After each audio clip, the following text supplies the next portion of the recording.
Yeah. Manufactured locally for the Carolinas. It's the Rob Brown Show. And upstate.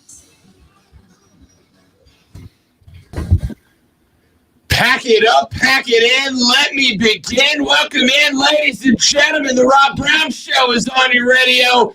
Friday, gotta get down on Friday. This is the Fan Upstate. Hello, Upstate South Carolina. Hello, America. Hello, world. It is great to be with you again on a Friday morning. My goodness, I gotta tell you, I want to apologize before we get the show going, because there's just not a darn thing to talk about in the world of sports right now, is there? What an absolute snoozer of a news day in the world of sports, ladies and gentlemen.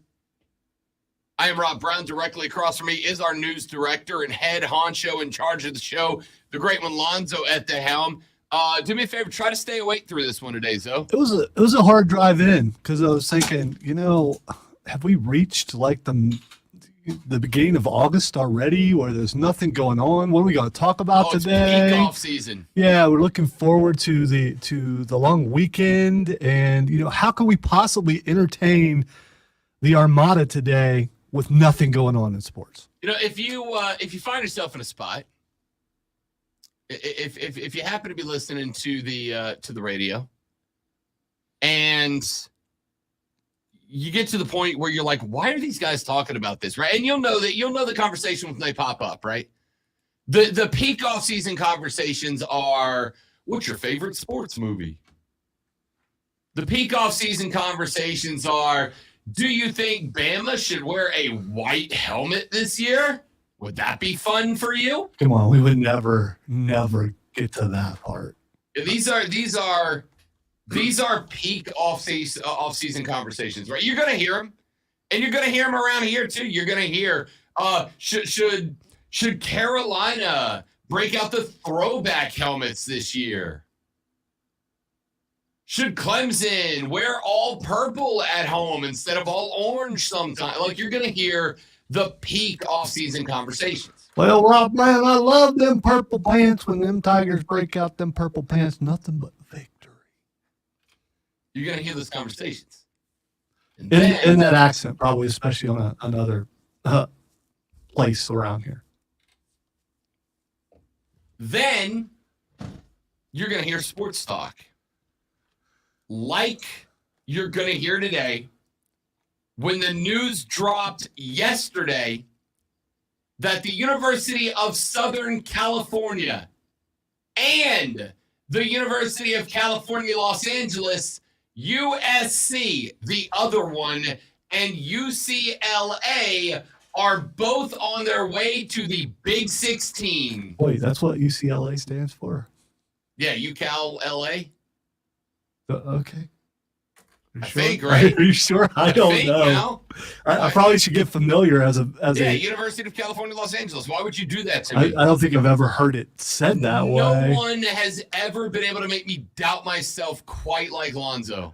Well, I just wanted to be certain, since they'll be joining my conference soon. They will. The poorly named conference. The Big 16, ladies and gentlemen. They definitely need to change. They've been needing to change the name for a while, but yeah, you got to change the name.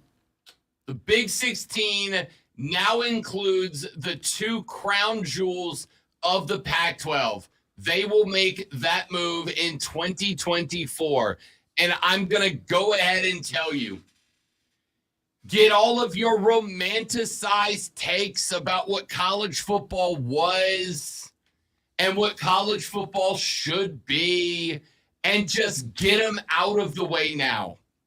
Because, ladies and gentlemen, college football shall never be the same again. Super conference. On the way. Or like only two conferences. You don't need those other conferences anyway. Realistically speaking. Yeah. Realistically speaking, we will have two super conferences. It feels like inevitable conclusion to this. Arguably, the best two conferences in all of college football have expanded by 2 teams. Yeah. SEC and Big Ten. So a number of years ago, Peter Burns pointed this out on Twitter yesterday.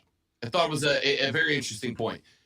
Peter Burns pointed out on Twitter yesterday that if you go back to 2010, which was 207 years ago, if you go back to 2010, there was a point in time where Texas, Oklahoma, I believe Texas Tech and Baylor were all planning on making a move to the Pac-12.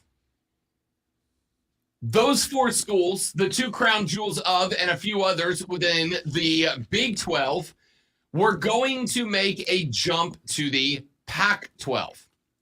And when they made the jump to the Pac-12, it was expected that the Big 12 was going to bite the dust.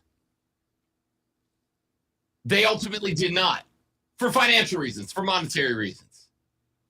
So they didn't make the jump.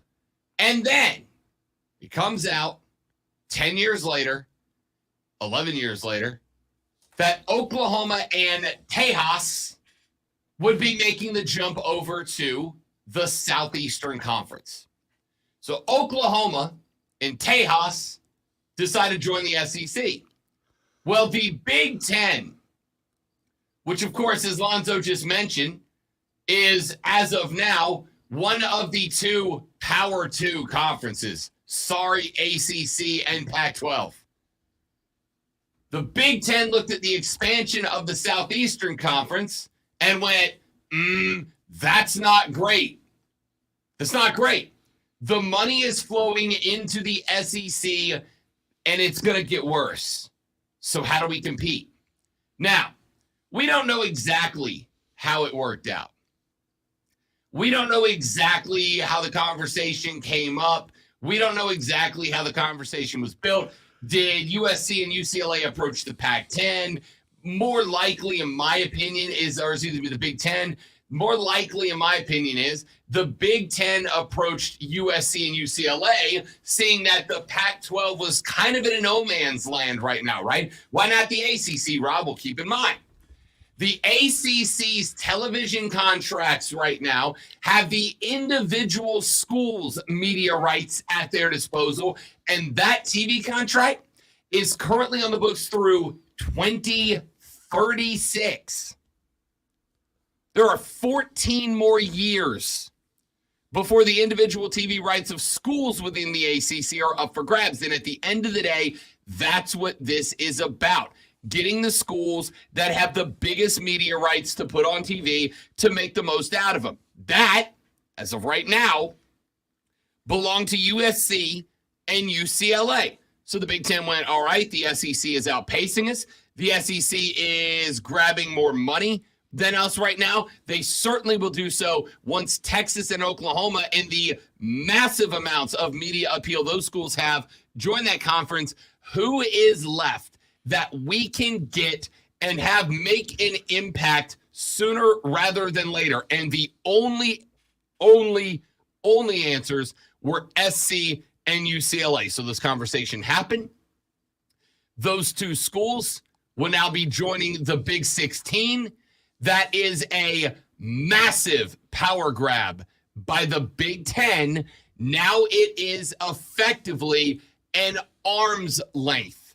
It is an arms race between the Big Ten and the Southeastern Conference. At some point down the line, as we get towards the end of the ACC's media deal, schools like Clemson, schools like Florida State, schools like Miami will be on that same table for bargaining unless the ACC can make a power grab of its own and add the next most powerful school. That would be Notre Dame, most likely. But outside of that, genuine question, who's next, right? It's not It's not who is left to be picked up. It's who is next to be picked up. And I got some thoughts on that, but the correct answer is Notre Dame is next. Some conference, the ACC, the SEC, or the Big 16 is going to make a pitch to Notre Dame to bring their CBS money into the fold. They're going to do it so that they don't get left behind, and you are inevitably on the way to ending up with the ownership of college football by 2 or 3 maximum super conferences. It is not up for debate anymore. That's where we're All right, going. one thing that is up for debate is Notre Dame. Notre Dame has, I don't want to say a conceit to it, but they relish their independence. Of course. I don't see them going anywhere. No matter how much money is offered to them, they feel like they are an island to their own selves. They're Notre Dame. They don't have to belong to a conference, at least not in football. So I don't think they're going anywhere. I get them not joining the ACC, even though that made the most sense, and all their other sports are in the ACC. The question is, though, if Notre Dame is actually wooed by one or the other conference, and they go to a conference, all their other sports go with them. Yeah, I would think that because you can't be in one conference, be in 2 conferences at once, I would right? suspect that the next move is Notre Dame jumping into a conference, bringing all of the sports with them into a conference, and bringing their television revenue into that fold as well. Unless they try to somehow bolster the ACC so the ACC doesn't fold, and so that Clemson will stay in the ACC. Unless they end up doing that, the place that makes the most sense is the Big Ten. Yeah, it does. I agree. I mean, just regionally, of course, it doesn't matter with USC and UCLA. Although all those Pale Boys in the winter get a chance to go out and experience some sun at some point. Yeah, there's 2 interesting things here. Number one, cannot wait for USC Purdue December 12th. In the snow in Indiana, and cannot wait for Rutgers at USC with a kickoff time of 9 a.m. Eastern. Everyone talks about 9 a.m. Pacific. about the West Coast teams coming over to the East Coast as far as USC and UCLA, but they don't talk about the reverse. Why is that? It's still just as long a plane ride for someone from Rutgers or from Penn State to go over to, I know it's a little less depending on where they are, but to go all the way to the West Coast. Why does it only matter the West Coast teams coming to the East? Well, because people like to make fun of the West Coast teams. People like to make fun of the California sunshine. He's from California, y'all. He's from California. We got, the Big Ten got 2 names. But did they get 2 really good teams? Not right now. It doesn't matter. It's not about. It's about the money. Teams. I get it. It's about the money. 100%. It's about what resources do these schools throw into the fold, and the answer of USC specifically, but UCLA as well. The answer is buttloads of money. All right. So the bottom of the Big Ten is usually what, Maryland and Rutgers. Sure. Where does UCLA fall in there? Are they above? Are they above Rutgers? They'll be above Rutgers. Really? They'll be a middle of the pack. So they're going to be above Minnesota. They're going to be above, as you mentioned, Purdue. Yeah, I think so. Record-wise, you think so? Yeah, I think they'll be right in the middle. I don't know, man. I think they'll be in the middle. I don't know. UCLA is going to be down with Maryland and Rutgers, and they're going to be fighting for last place. But again, USC may be middle. SC, UCLA. At least this year, their first year. Although by that time, we still got. What, 2 years? Yeah, no, just one. It's 2024. Well, so yeah, I guess 22, 23. So yeah, 2 years.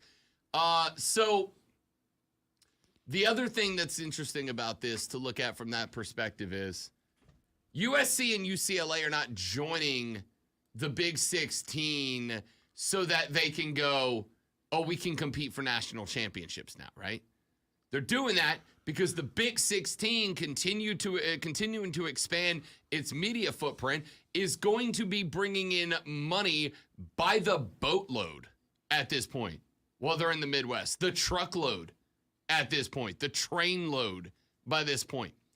And USC and UCLA are going to have more money added into their program because of this. Listen,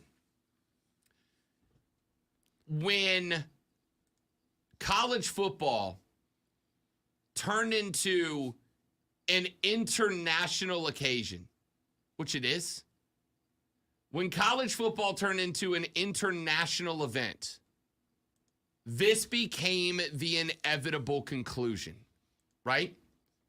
College football, this is why I've always kind of chuckled, and I've made some people mad about it, but I've always kind of laughed a little bit when people have said to me or said on the air, I'm a bigger fan of college football because it's not about the money.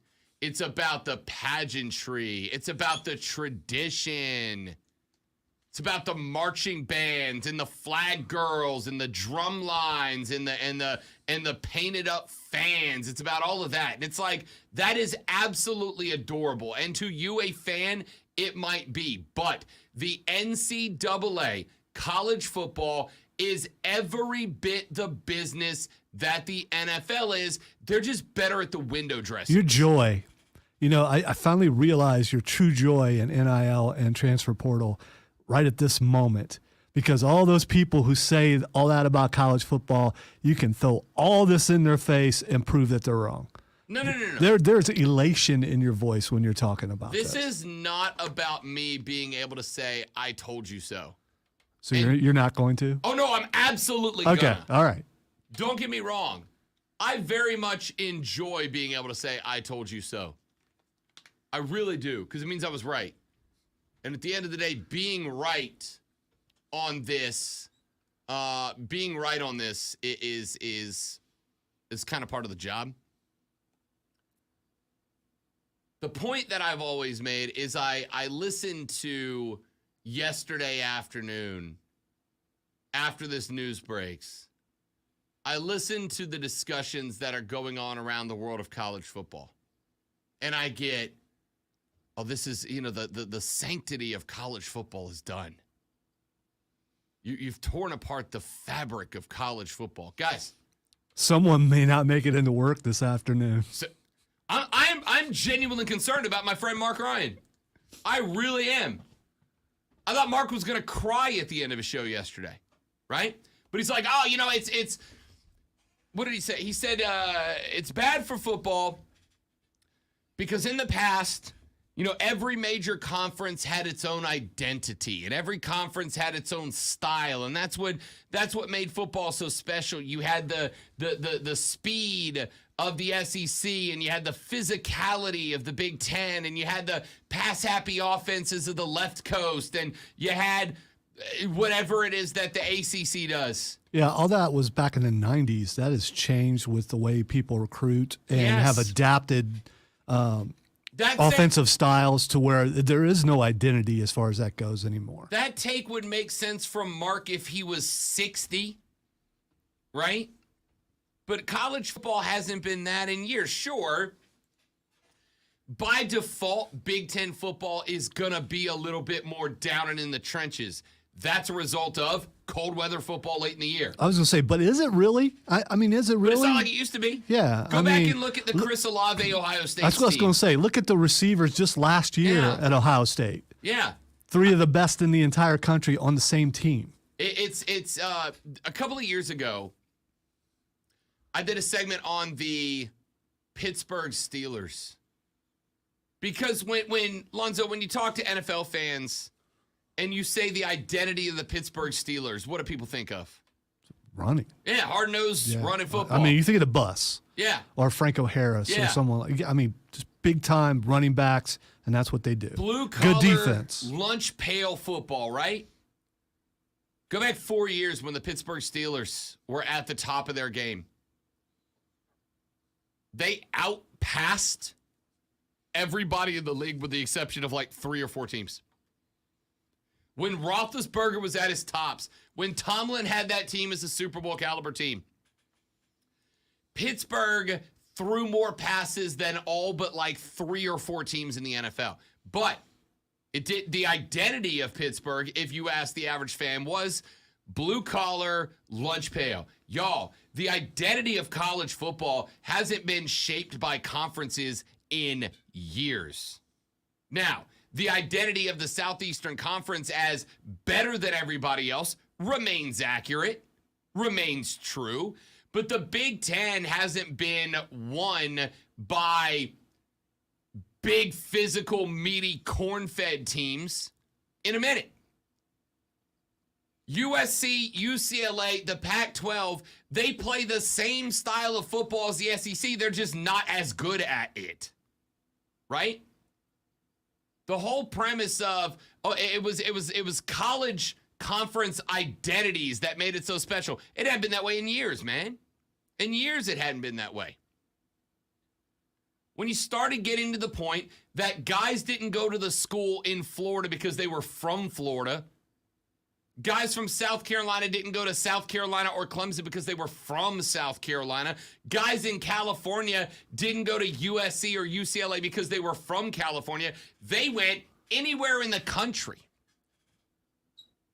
Again, go look down the roster of any given Power 5 conference. And what are you going to find? You're going to find kids from all over the 50. It's just how it works. The concept of conference identities has been dead for a while. College football is, at this point, a money-making freaking juggernaut.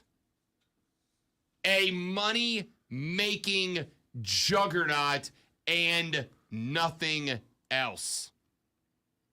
And this is just the next round of realizations of that fact for some of y'all. And this isn't done. SC and Cal to the Big Ten is not the end of it. If anything, it's just the beginning of the next round. You're looking at about 10 years from now. Hey, Clemson, you're going to be in the SEC. Hey, Florida State, you're going to be in the SEC. Hey, Virginia, North Carolina, you're going to be in the Big Ten. Why are you saying 10 years?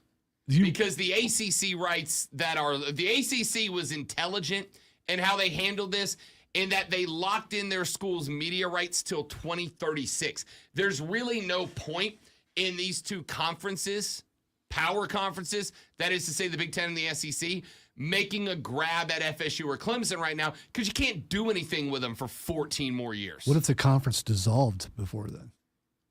Does that make that, well, obviously that makes that void, I mean, right? it would, sure, but I don't think that can physically happen. The ACC's got plenty of money coming in. If suddenly in the next year or so, we only have 2 conferences and the ACC's the only one left, you don't think they would end up dissolving? Because who's going to watch that when you've got 2 super conferences? Florida State fans, Clemson fans, Duke fans, Virginia fans. Is that enough? Fans. No, not for not for long term. Definitely not for TV deals and stuff. That's not enough. Right, but those deals are already locked in, right? Like I don't think that ESPN, ABC with the rights to ACC football is going to come to them now. Is it possible ESPN could come to them and go, hey, you know what? We've decided as part of our media rights deal, we'd like to wrap you into the SEC, and the ACC might go, all right, what the hell? I don't know, but remember, the schools individually are fighting for the benefit of the schools. USC did this to benefit USC. UCLA did it to benefit UCLA. The Pac-12 is still a conference that is going to fight for its life at this point. They are going to try to fight for their lives. Doesn't mean it's going to work. But that's all this is. It's throwing money around until there's only a couple of entities left standing. Back after this on the Rob Brown Show, this is the Fan Upstate.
I sent you on Twitter earlier? I pulled it up, but then I had to go back to my rundown.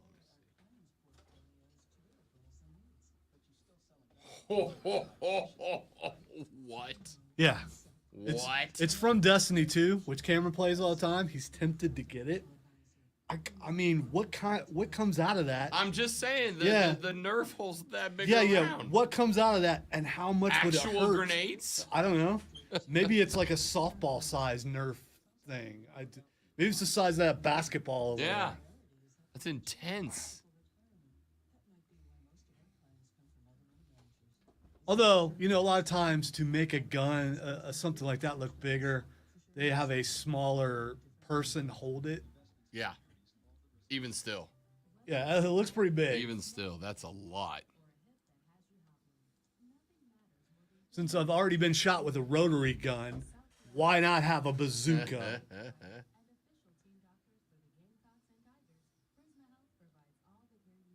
I think it, if I remember, it costs $185. Yep. So. That might be a little much. Unless you can make payments on it. Have this Nerf gun paid off in 2 years. My Nerf gun. Yeah.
So genuinely, I need y'all's thoughts. I want your voices on the show today. I'm curious as to what your reaction is. Because let's be real, this news dropped out of nowhere yesterday. Nowhere. Yesterday, I got done with show. I got done with work. I headed back to the house. The lady friend and I were like, "Hey, let's get in a baseball game. We'll go grab some dinner, go get some drinks, kind of hang out, relax. We're leaving tomorrow to go to Georgia for a fam weekend. So let's spend a night, just the two of us doing whatever we want to do." And it was just supposed to be a chill, relaxed, nice evening, right? Like, she's all jacked because the Stanley Cup's over. The NBA Finals are over. For 2 months, it's just baseball.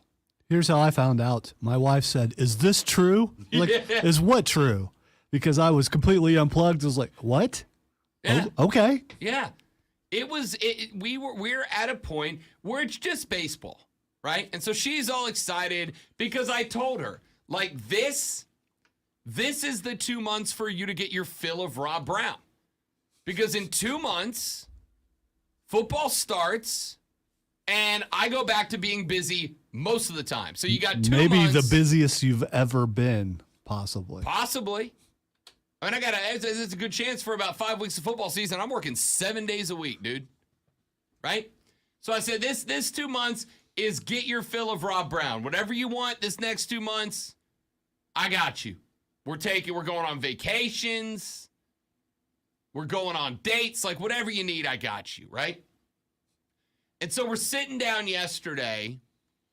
We decided, she said, "You know what? Can we just go on like a dinner date? Can we just go get a dinner date? We were going to go to the Drive game. We've gone to a handful the last couple weeks." She's like, "Can we just go on a date?" I'm like, "Yeah, done." So we go on a date. And we're on the way to the date.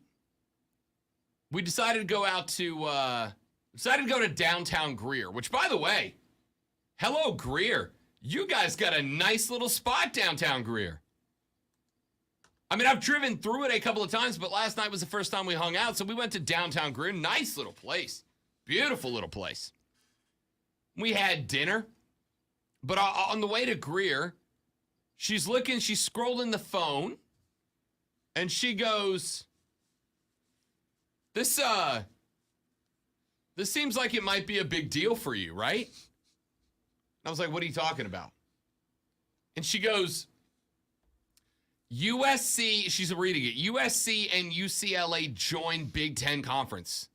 And I'm like, oh, you must be looking at the Onion, right? Like, I'm like, you got to be looking at the Onion or whatever the sports equivalent of the Onion is. She's like, no, this is on the CBS Sports Radio page. I'm like, are you for real? It's funny. We both found out the same way and had basically the same reaction. Like, yeah, let me check this. Yeah. I don't. And then it's like, oh, okay. Yeah. It wasn't like, oh my gosh, I can't believe this happened. It's just like, wow, I didn't see that coming, but okay. Yeah, that is interesting. It didn't really hold the shock value that I might have thought it would have, right? I was like, damn, all right. Right? It wasn't like, oh, I need to pull over and immediately address this on Twitter. It was like, yeah, well, that's big. Is it the magnitude of the teams the reason why it's not so shocking? Now, if, as we were discussing last segment, if Clemson had announced that they went somewhere, I think that would be more shocking. And maybe it's because it's more immediate because it's closer to where we are. But even the Big Ten news affects me because I'm a Big Ten fan. I'm a Ohio State guy and see it, and I'm like, okay. Which, by the way, you go ahead and prepare yourself. Your divisions are gone. We'll Your see. division, the We'll see. Leaders and legends. We'll see. Are gone. We will see. No, it's not a question. I'm telling you, this is a statement of fact. You are It's about not to a switch. It's not a statement of fact. You can't say it's. You are not privy to that information, nor are you in the meetings that would have those things happen. All right. Let's go. Nerf wall bet on this stream that within 2 years you're in a 355 model. So I'm not going to do that. You made it sound like it was immediate. Oh, I mean, again, it's as immediate as them joining the conference. Before USC and UCLA play their first conference football game within the Big Ten, you guys will be in a 355 model. Why not have just four-team conferences? Why would you? And have your own mini playoff. Why would you? Why not just have everybody play and pick the best two teams? I'd rather have four divisions, mini playoff to crown the champion because it's just more football. Because you can't use the scholar athlete thing anymore. These guys are getting paid. They're good. Well, you get on the horn with Kevin Warren and you tell him, and I hope he follows your model. I'm not so sure he'll still be around at that point. So he barely Fair. made it through, recent things. So what was you, dear listener, what was your reaction to this news yesterday? When it dropped, because like I said, Lonzo and I both had a reaction of like, oh, all right. That makes sense. Well, sports TV is just going out of its mind right now. Of course they are. Yeah. For a couple of reasons. Number one, you have people like my esteemed colleague who are like... They had all their lists planned, and then suddenly it's like, wait, we got real news. Yeah. We can talk about this for like all the way into the beginning of football season. Yeah. You got A, for folks who are, and I'm going to say this, and I'm going to sound like a jerk because it's a jerk thing to say. For sports talk radio shows that are only capable of doing college football, they've got red meat now, right? You know who I'm talking about. There's 92 days till college football. Who's the best college football player to ever wear number 92? For those shows, this is red meat, and this will carry them for the rest of for next week. But here's the thing. For shows like this one that talk all the sports around the calendar, this is still a big conversation to be had. Now, you got a couple of schools of thought. You got my esteemed afternoon colleague, Mark Ryan, who is screaming, and I'm pretty sure I saw him standing on the corner of Woodruff Road with a sign that said the end is near on the way into work this morning. Was he just wearing his boxers, or was he stood overalls, out there? but no shirt on under him? That fits. That fits. You got guys like Mark who are screaming, "It's the end of the world as we know it for college football." It's not. It is the next evolution of college football. College football will certainly look different, but it's still college football. The game itself is not going to change. I do feel sorry for a traditionalist, and yes, I am a fan of the tradition. But I will conform because you don't have any choice. I'm not going to lament for years. I remember how it used to be when it was this way. We have no power to change what's going to happen. We can only adapt and hope to persevere. Right. That is accurate. That is correct. It sounded more like a battlefield thing, but what can I do? You are correct. College football is changing. There is no going back. This all started, in my opinion, when recruiting became a national/international process. When college football players started getting recruited from across the country, this became an inevitability. When media contracts for the rights to put teams on TV started to get into the tens/hundreds of millions of dollars consistently, this became the inevitability. Because you don't have to like it. But college football is a money-hungry, money-driven business. And super conferences create stacks on stacks on stacks. And what's the best way to make sure that those stacks come to you? To get as many of the pawns on the board onto your side of the board as possible. So you grab USC and UCLA if you're the Big Ten. If UCLA and USC call and go, "Hey, we feel like there's more money to be made with you guys. We'd like an invite." You go, "Hell yeah, there's an invite. When y'all want to start? When can you get out of your deal and get into one with us? We got you. 2024 it is. See you then." Now, somebody's asked me, "Rob, how do you know that there's more money coming down the pipe?" Very simple.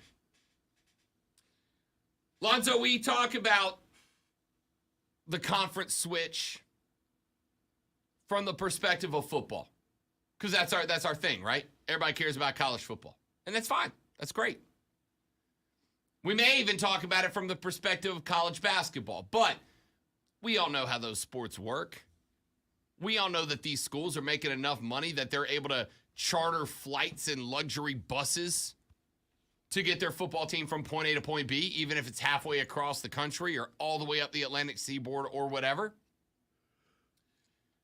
One of the things that dropped yesterday is that in order to facilitate the conference move, you have to facilitate the move of the Olympic sports as well, right? Track and field, swimming and diving, women's soccer, etc., etc.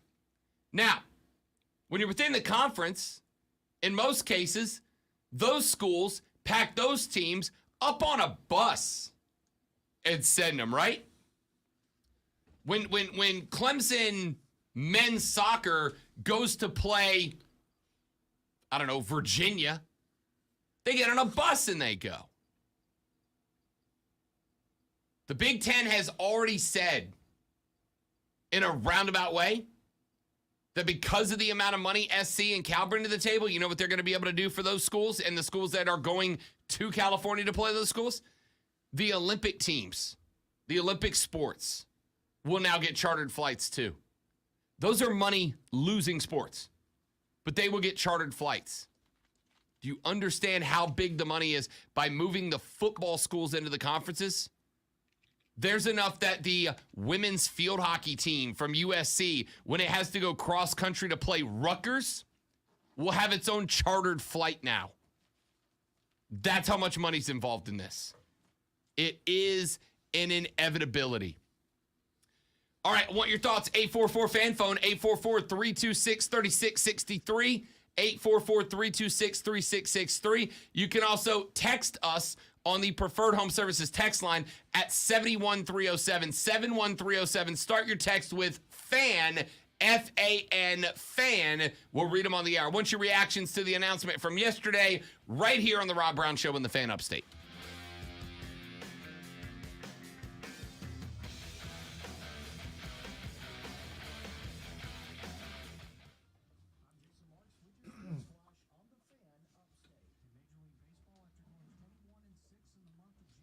Wonder how many people are like you and going away for this 3-day weekend. Well, based on the number of people not watching our stream right now, I hope a lot. Skrillo, what's up, big dog? Good to have you, pal. We've had 1 text, 0 phone calls, and I have 4 people on the stream right now.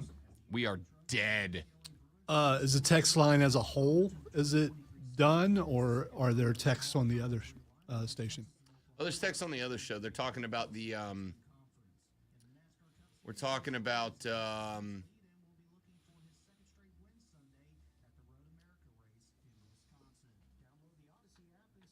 Yellowstone Bison dropping power slams on people. We're talking about what? I haven't heard of that. Oh, like the 4th person in a month has been absolutely smoked by a bison because people keep running up to take selfies with the bison. And the bison very clearly do not want selfies. There are certain animals you look at and go, no. A bison is like, number 1. A bison is slightly behind grizzly bear. A bison is like, I want to go stocky. I mean, up front stocky, like, that thing, it doesn't have to bite you. If it hits you, you're flying. Yes.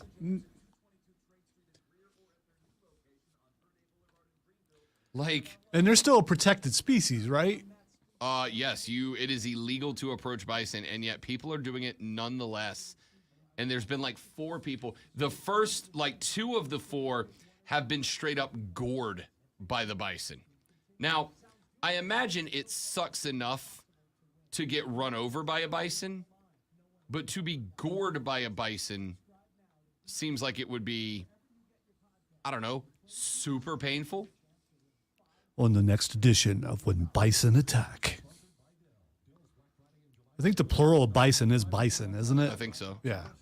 So we've got conversation on the text line about Yellowstone bison and texters to the other show deciding who is going to, and I quote, roast in the pits of hell for eternity.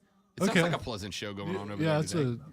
It's a common theme. The bison thing, though, it's far more fun to talk about. Yeah, it's because it's new.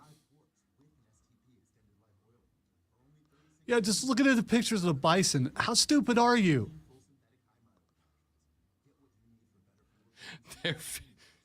So I went to Yellowstone a number of years ago, and we saw bison.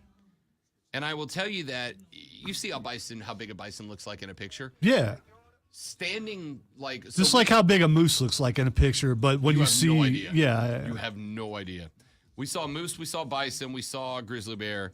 None of those animal sizes translate via photograph. You have to see one before you genuinely get. Yeah, I don't want to.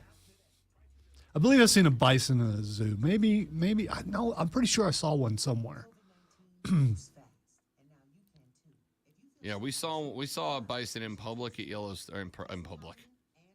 They're just hanging out in public, in person in Yellowstone, and it was it's like, damn, it's big. Like it doesn't translate. Can you imagine back in the people- day when they roamed freely before they were mostly hunted down, how hard it would be to hunt one of those with a spear or a bow and arrow or something? Well, that's why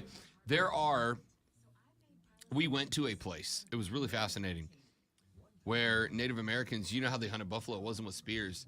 They herded them off cliffs. Did they? They're called buffalo jumps. They would herd a cliff, and they would basically take fire and whatnot, and they would scare the buffalo, chase them towards the cliff, so the buffalo would stampede off the cliff, and then they just clean them at the bottom. I know it's cruel, but it's tenderized already. I mean, it's ready to go. Just tell Alonzo during the break. Text line's a little slow today, and it always is on a holiday week, right? Like it's Friday, it's a long holiday, 4th of July weekend, people going out of town. These Fridays are always slow on the phone lines, on the text line.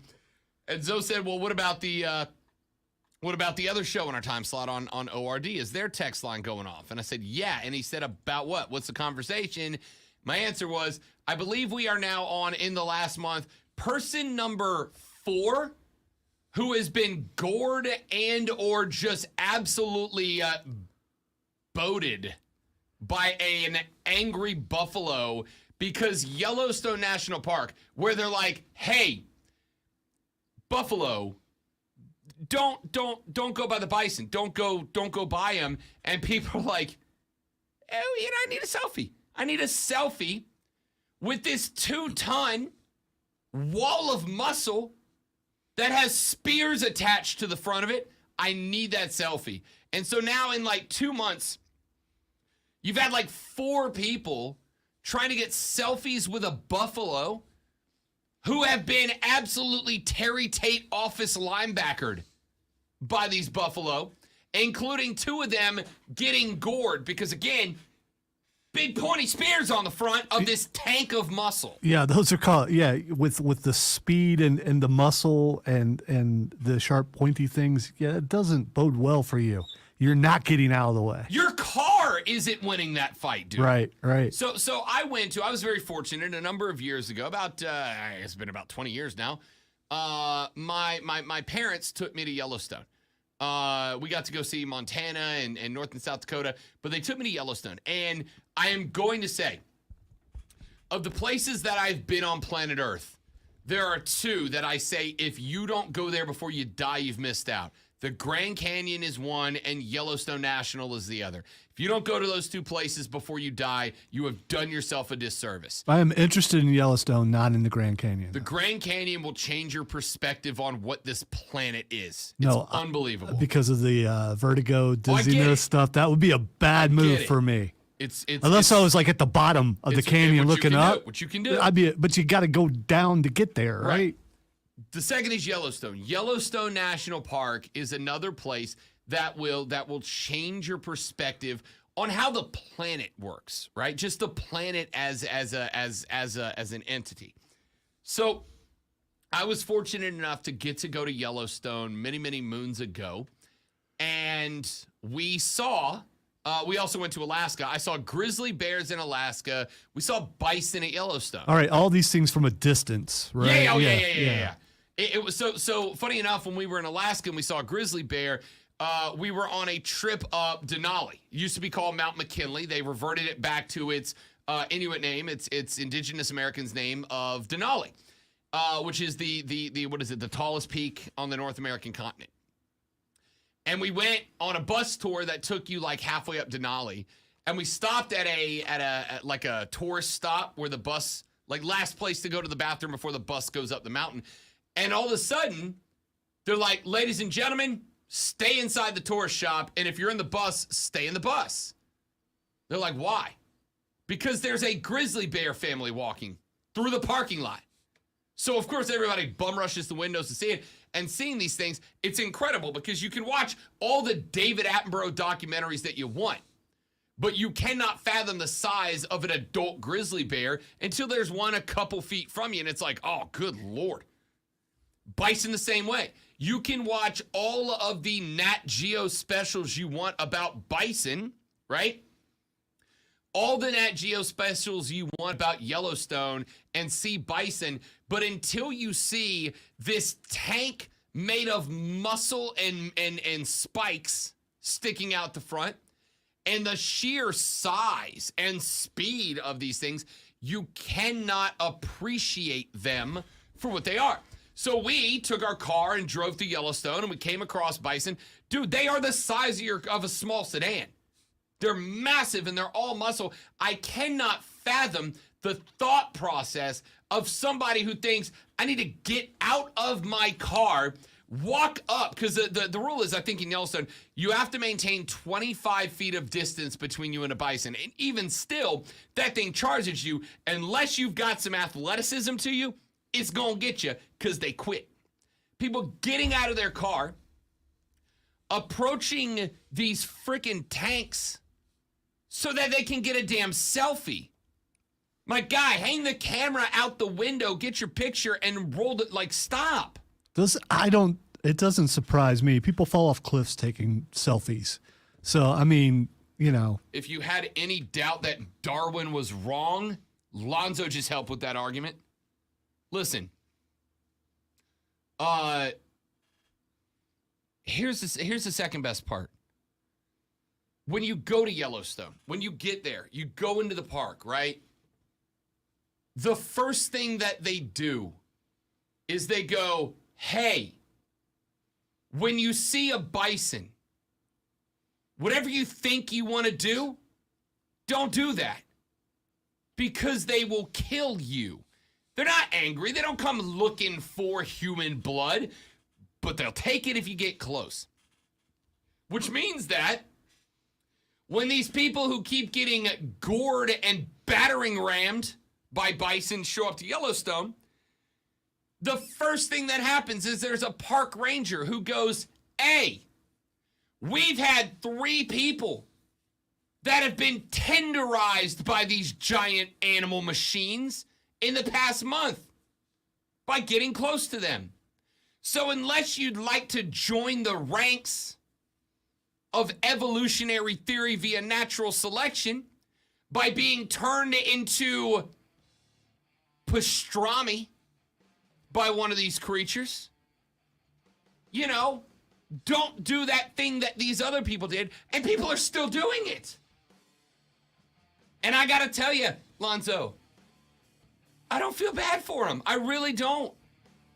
The only thing I feel bad for is the bison who might have a brief headache. Poor creature, just trying to live its life, and it's got idiots coming up for selfies. Stop. Rob, these are bison, not buffalo. Yeah, they've been called both. I understand You were they're accepted interchanging as them. bison now. Well, no, bison and buffalo are 2 different things. Look it up. Yeah, Buffalo's a city in New York. All right, we got to take a break. Leave the bison alone, idiots. Oh, and geese, because they'll do the same thing. Back after this on the Rob Brown Show in the Fan Upstate.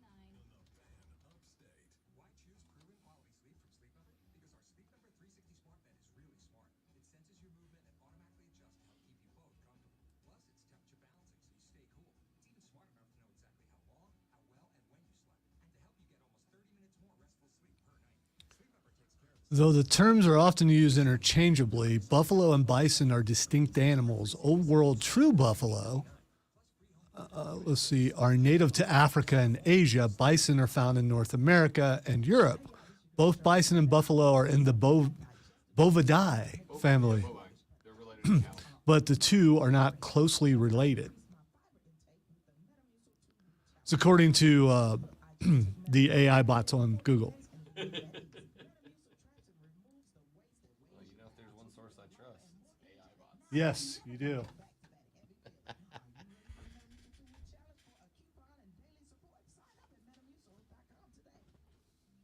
In this market, you'll find Fisher Investments is different than other money managers.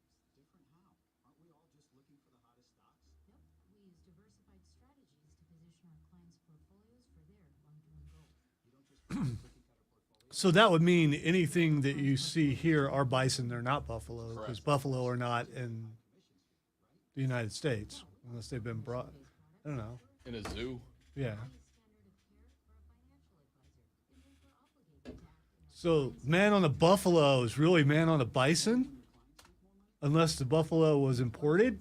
They lied. Speaking of AI and the Google machines judging me, I just typed in buffalo to look it up, and my Google auto-corrected and then searched for me Buffalo Wild Wings. Of course. Well, you know, Buffalo are maybe the bots buffalo are thought the you were ones in hungry. Africa that have the horns that go out like this, like a head mustache. Head mustache. That's a buffalo. This is Don with American Made Windows. Did you know you can buy windows directly from our showroom and install them yourself? You can, and better yet, they're more affordable than the big box stores, and we can get any size and style you need. So if you need new windows and want to install them yourself, come see us at 107 Middleton Way in Greer. Visit amwupstate.com or call 334-6030. That's 334-6030. And remember, the best windows are American made. Same great show, new time. Now 9 to noon, only on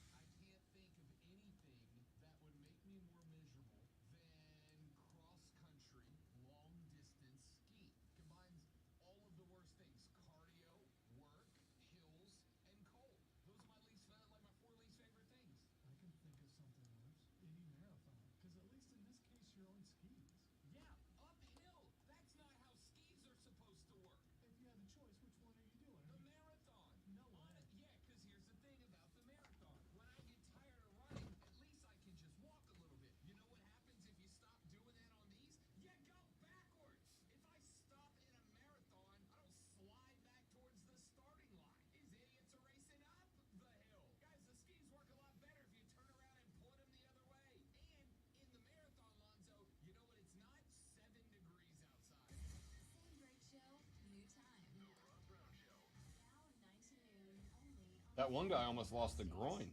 You did. Legitimately. Yeah, that's not. This time I'm not even kidding.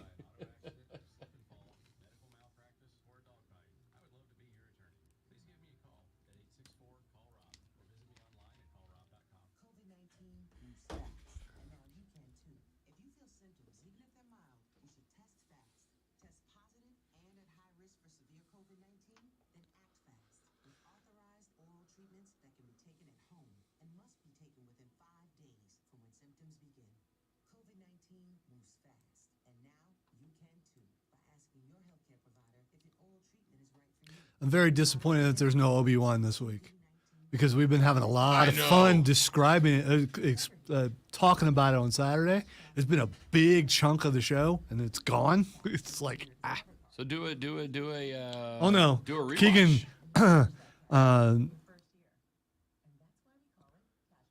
Watch it now, because I wish I was watching it now, Keegan. Watch it now.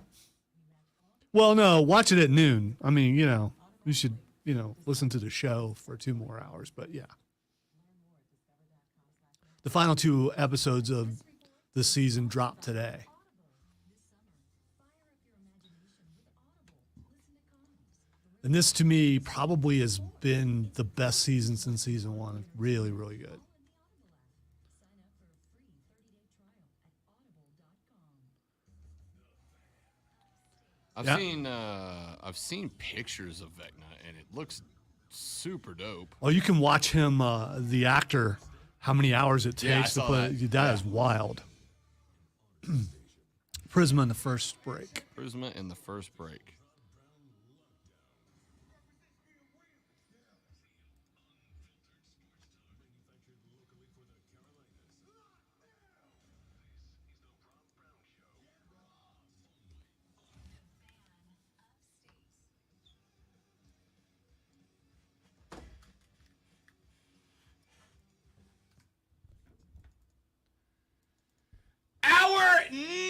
hosts of the best damn show in the state of South Carolina for 2 more months. This is the Rob Brown Show. This is the Fan Upstate. I am Rob.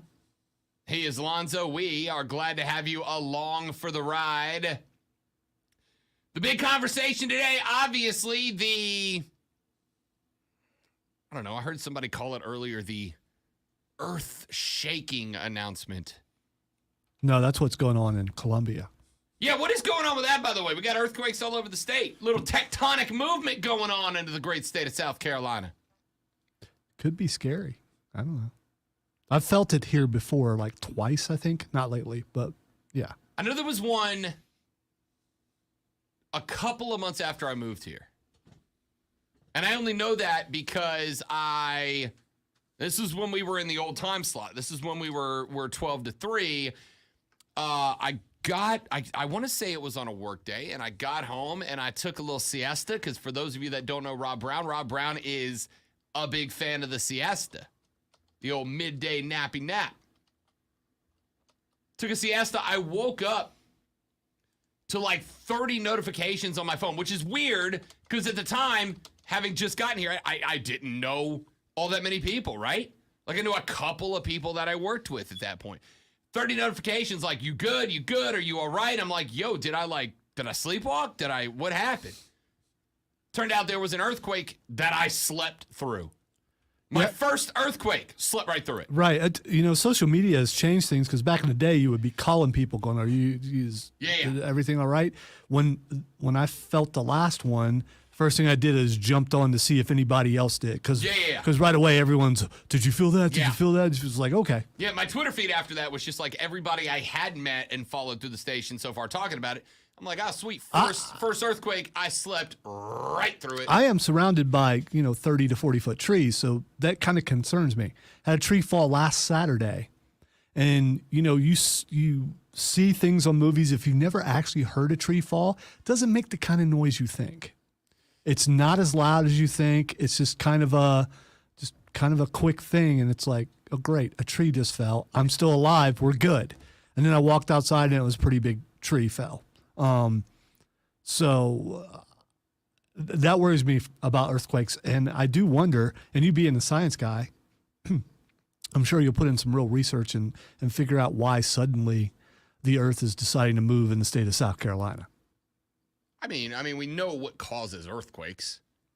Tectonic shifts. Yes. Now, why are they acting up right now? Could be a whole lot of things. The mole people deciding to invade. Crab people? Yeah, because, they have to come up through the lava. A war between the mole people and the crab people? That could be it. Could be it. Absolutely. I'm reading through Twitter right now, and Matt Berry. I like Matt Berry. Matt Berry is he's an ESPN college football studio host. Matt Berry does a good job. Follow him on Twitter at Matt Berry, MattBarrie. He tweeted this yesterday evening, about 10 o'clock last night, right? About 13 hours ago, we got the news that SoCal and UCLA will be joining the Big Ten. Both USC and UCLA took about, 3 seconds. About 3 seconds to put out the notification that they were joining the Big Ten. And Barry started, my guy, who again, I like. Lonzo, you ever heard the phrase tweet through it? No, this must be a new phrase. It's a Twitter phrase. It's a social media phrase. Basically, when someone is going through something that everybody else considers not really all that big of a deal. So this is like talking through it. Yeah. But now you're using social media. I'll give you an example. There was a guy who got absolutely roasted on Twitter last year after the lockdowns ended because he and his wife went to a Mexican restaurant and she ordered steak fajitas, and sin of sins, they didn't put melted cheese on top of her steak fajitas. And so the guy tweeted a picture of his wife, like sitting sideways in the booth with her feet, and she's like this, like all curled up in the corner. And he sends out a tweet where he's like, ordered steak fajita, came with no melted cheese. Asked for melted cheese over 7 minutes ago. Still waiting. Perhaps, maybe. Oh, she can't eat her fajita any other way. Perhaps, instead of blaming COVID, we should blame bad service and a negatively changing liberal world. And everybody's like, bro, pretty sure the liberals aren't out to get your melted cheese, my guy. I'm pretty sure their plans for world dominion don't start with let's take queso off the plate. By the way, you're absolutely wrong, because according to that side of the aisle, cow flatulence is the reason for climate change. So plays a role. So because of that, cheese comes from milk, which comes from cows. So yes, they're out to get your cheese. We're coming for your queso, people. So I mean, they're coming for your queso. He's absolutely right. Coming for your burgers. Anyway. I thought we were going cultural appropriation. How dare you be at a Mexican restaurant? But anyway. Anyway, the point of that is it was a really stupid thing to complain on Twitter about, that you had to wait 6.5 minutes for somebody to bring you melted cheese because you can't eat your fajita. So how long after the pandemic is it okay to start complaining about stupid things again? Because that's what Twitter is for. It literally is. Should he have waited a couple more weeks before they did that? Or at least. Okay, all right. Point is, even complaining about that is one of the chief dumb things I've seen amongst dumb things being complained about. Anyway, the point is, everybody was like, hey, tweet through it, bro. We're going to get through this together. Tweet through it, bro. Right?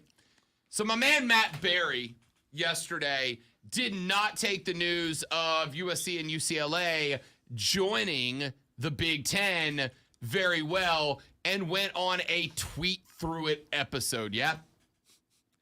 Barry started off by tweeting, Pac-10 again, which is fine because, yeah, that's what's happening, right? So short.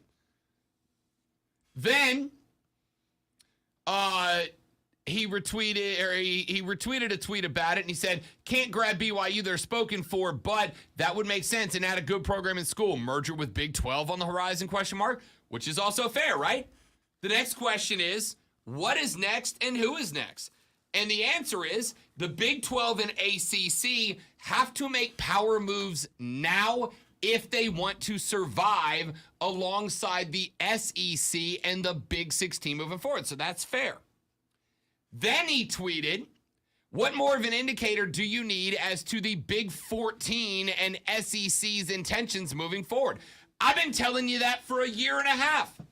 Since Oklahoma and Texas announced that they were joining the Southeastern Conference, I told you the conferences are about to start cannibalizing each other with every intent of, we need to get the most money schools into this as we can so that we can make as much money as we can. This is going to be a struggle between the conferences and the schools within them to generate as much revenue as possible so that they can make as much money as possible. It shocked me a little bit that Matt Berry tweeted that like it's a revelation. Yes. Texas and Oklahoma didn't jump to the SEC because they went, how great are these rivalries going to be? They jumped because the SEC's printing its own money at this point and no other reason. UCLA and USC jumped to the Big 16 or 14 or whatever they are now. Not because they were going, we can have some dope rivalries with Michigan State now. They jumped because the Big Ten is the next biggest money-making conference, and they want a slice of that pie too. Can we get rid of the numbers? Can we just do that? I mean, you're going to have to change it to something else. That's really going to bother people because just the big now. How can we not have big? Well, you can't do that because there's just other the big conference. Although we can go with the big. The big. Which works, with Ohio State being in the big. So what? The SEC, the ACC, they don't have the problems that the Big 12, the Pac-12, and all those guys. Remove the number because this thing is fluctuating. It's getting bigger. It's going to be hard on branding every year or so. Just get rid of the number. All right. Matt Berry then tweeted this, and this is where he goes and starts the tweet through it campaign. Every tradition has a price, and tradition is what made college sports special. All right. I'm not going to argue with that. Come on, anti-tradition Rob is about to No. school us. Listen, I'm not going to argue with that. Tradition is what makes college sports different. I think there's a limit to that, right? Don't tell me there's not traditions in every sport, but I get it, right? I get that there is great tradition with Chief Osceola and Renegade planting the spear in Tallahassee. I get that there is great tradition with the running down the hill and rubbing Howard's rock on the way out, right? Now, as I've said many times, your tradition is your tradition, and other people might think that your tradition is stupid, but it doesn't matter. It's your tradition, right? It's your tradition. And that is what, but here's the thing. What tradition is USC losing from moving to the Big Ten? What tradition? You don't get to go watch them play at Oregon anymore. Oh, no, what a loss. What a horrible, horrible loss. You gain USC at Ohio State at least once every 3 years. How's that not better?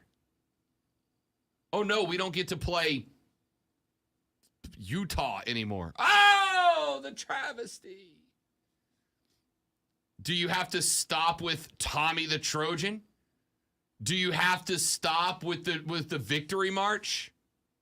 No. All of those things stay. So he goes on in what I think is a very, very funny tweet and says, "You are looking live in Piscataway, New Jersey, where longtime Big Ten rivals Rutgers and UCLA are fighting for Eastern and Pacific time zone supremacy," which is an objectively funny tweet to me. Well, and I get what he's doing, but 25 years from now, when he's probably no longer in media, hopefully still around, because I think he's a relatively young guy, that could be true. Yeah, it could be. It's unlikely, but it could be true. It could be. And what? It's tweeted as if that is an inherently bad thing. No, as if that's an impossibility. It could never be. Then he tweets out the tweet that I read that I was like, oh, Matt. He says, and I quote, I'll read you the quote directly. Because it echoes what Mark Ryan said yesterday when this news broke. Regional ties, state battles, traditional rivalries, road trips to your favorite stadium in the conference, legendary fight songs the visiting band dares to play. It's all slowly being stripped away. The new reality of college football and college sports will take some time to get used to. Thumbs down emoji. But at least he admits that he will get used to it, because he said it will. Choice. He said it will take some time to get used to, Yep. which means he's looking to the future and realizing at some point he will get used to it. It hurts deep right now. The problem that I have with this, though, right? The problem that I have with this is all the things he said are going away. Regional ties. Again, are SC fans cracked up about losing their rivalry against Utah? No. No. They don't care, right? It doesn't matter. It is what it is. Are they upset that they are losing that big showdown with Oregon State? No. Well, Rob, they can make that their out-of-conference game if they really Thank wanted you. to do it. Thank They you. could do that, If you are because they're not going to play a hard team Right. as they're out of conference. So. If you are genuinely cracked up that you are not going to be playing Stanford anymore, then make Stanford one of your 4 non-conference games, right? if you want to keep that rivalry together, make Stanford an annual out-of-conference game. Florida State do it every year. Clemson, South Carolina do it every year. Right? Then he says state battles. Well, SC and UCLA are going together. They're going to be annual rivals, no doubt. But again, you want Stanford? Play them. You want Cal? Play them. Nobody's preventing you from doing that. If you want to play them, play them. Road trips to your favorite stadium in the conference. What? Again, do you think that SC fans are going to be cracked up that they can't go to Autzen Stadium anymore? When they've added the Big House and the Horseshoe. Now, granted, kind of sucks for fans in the directions, though, that it is a much longer travel day from LA to Ann Arbor than it is to Tempe. If you are a possible recruit, though, are you thinking about that? Are you thinking, I want to go to Michigan? I'm going somewhere. I am not going to Michigan, which in my mind, that's perfectly understandable. But if you're a recruit, does this factor in? Yeah, Michigan in November. Huzzah. Yeah. But again, you ever watch Oregon football games? It's always raining. Is that worse? You know, here's the thing about I'd rather have rain than Michigan. Here's the thing about this conversation, and any conversation in college football that comes up with, will recruits blank? I think there are some things that you can say that is a general rule of thumb recruits will or won't respond to, right? We talked about one the other day. If you're a recruit and you're picking between Gainesville and Coral Gables and the two programs are equal, right? If Florida and Miami both have equal levels of success, right? Equal levels of success. If you're a recruit, are you picking South Beach or Gainesville? I would say the majority of recruits pick South Beach. There may be some that pick Gainesville for whatever reason, but the majority picking South Beach. But in this situation, is a recruit rather going to go to Oregon or Michigan? Like, I don't know. Every recruit's different. If there's a recruit that feels about the history of college football like we do, Michigan might be the spot.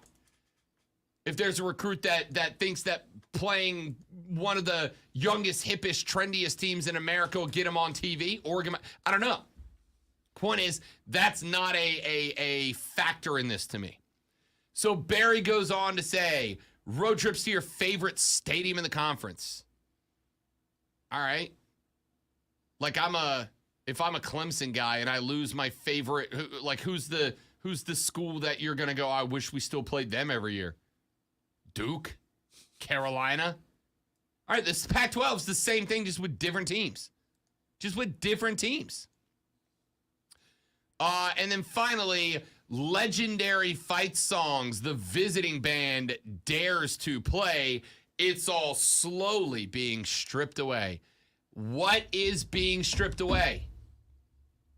What is being stripped away that makes it to where this is going to be some miserable process you have to go through to come out the other side still loving college football?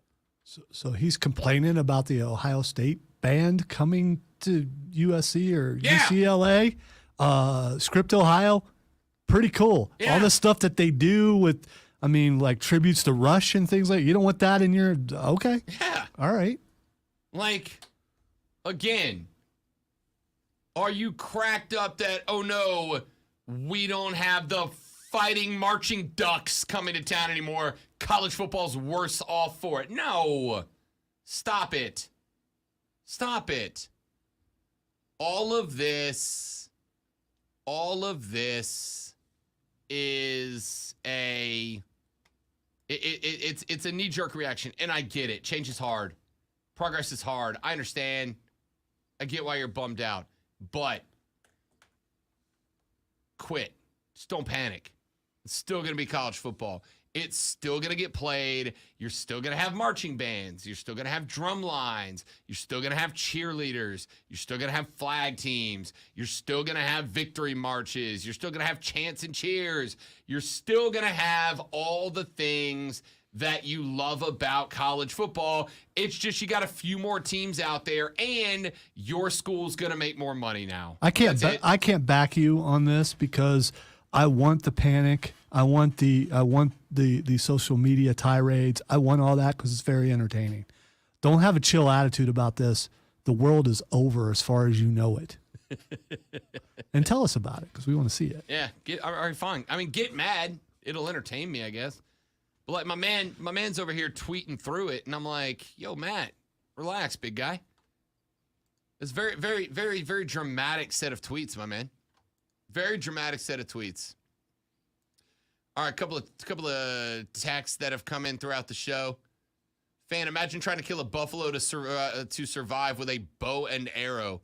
First off, I would not. Second off, when I went there, they had these really interesting things called buffalo jumps, which is basically the indigenous people of an area that hunted buffalo for survival would find a cliff, and they would cause a stampede of buffalo to run off of that cliff, and the buffalo would just fall to the bottom of the cliff and die, and then they'd go down there and they'd clean the buffalo for meat, for hide, for sinew, for whatever they needed, and that's how a lot of them would hunt buffalo.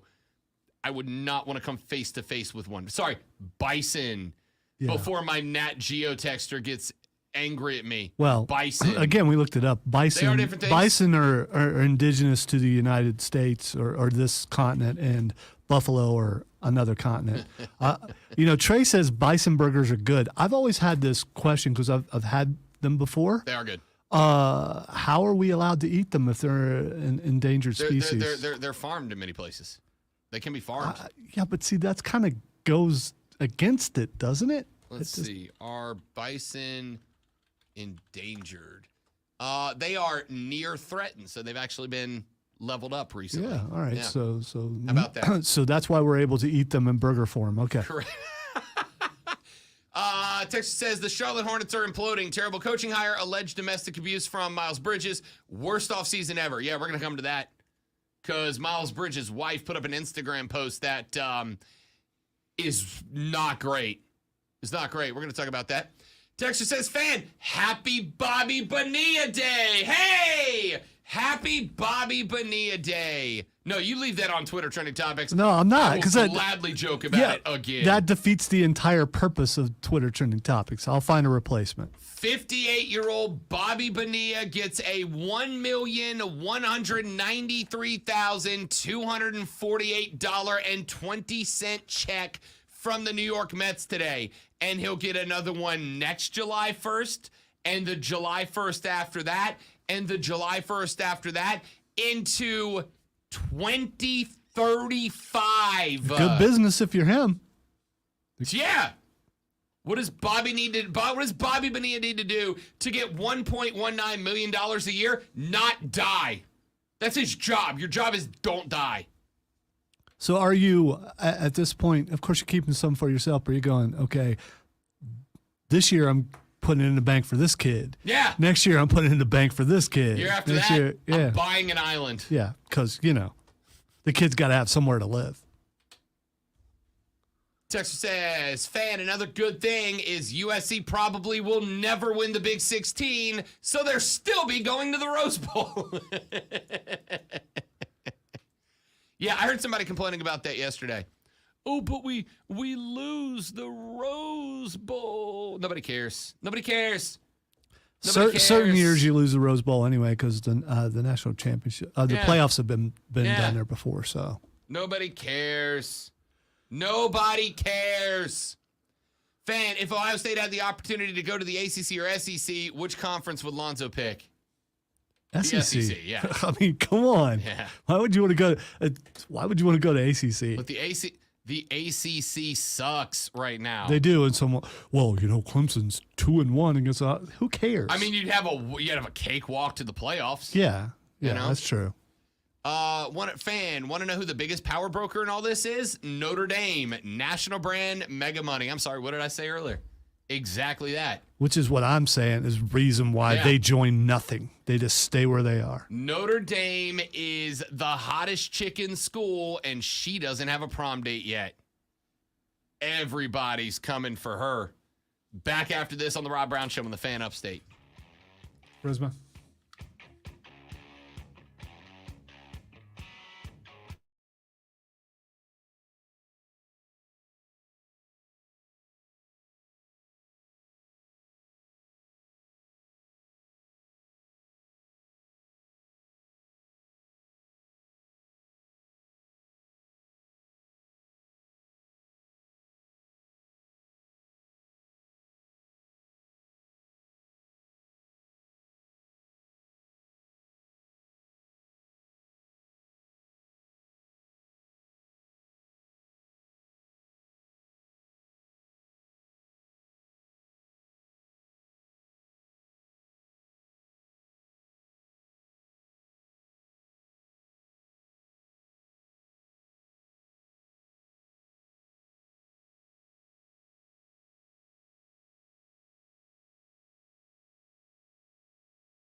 A short break, by the way. Okay. Keegan just said episode 9 of Stranger Things is 2 hours and 30 minutes in length. I know. Woo! Which means probably going to have one episode tonight and then watch the final episode like Sunday or something. Maybe Monday. From the 106.3 WORD Weather Center, here's the upstate's most trusted forecast on the fan upstate. Peaceful with showers and storms here for today. Partial sunshine with all high 86. Tonight, chance for showers and storms, cloudy, low 70. For the holiday weekend, chances for showers and thunderstorms, highs around 90. And for the 4th of July Monday, chance for storms, low to high 89. I'm meteorologist Jennifer Wojcicki on the fan upstate. Currently, it's 77. I'm Chelsea Messenger, helping you beat the book with BetQL. Did I tell you one year I was running a baseball game in downtown Greenville while the fireworks were going off. So I'm running a baseball game, looking out the window, watching fireworks. Don't hate that. I wish I was snacking on apple pie because that would have covered everything. Covered all the bases. Bobby Bonilla Day. It is cool and a little disturbing looking out the window and seeing everything exploding out from where you are. This is America where we blow stuff up and make it fancy colors for fun. And wondering if an errant firework could actually shatter the window that you're sitting next to in A mortar can. yeah. A mortar can, a big one. Some of them seemed rather close.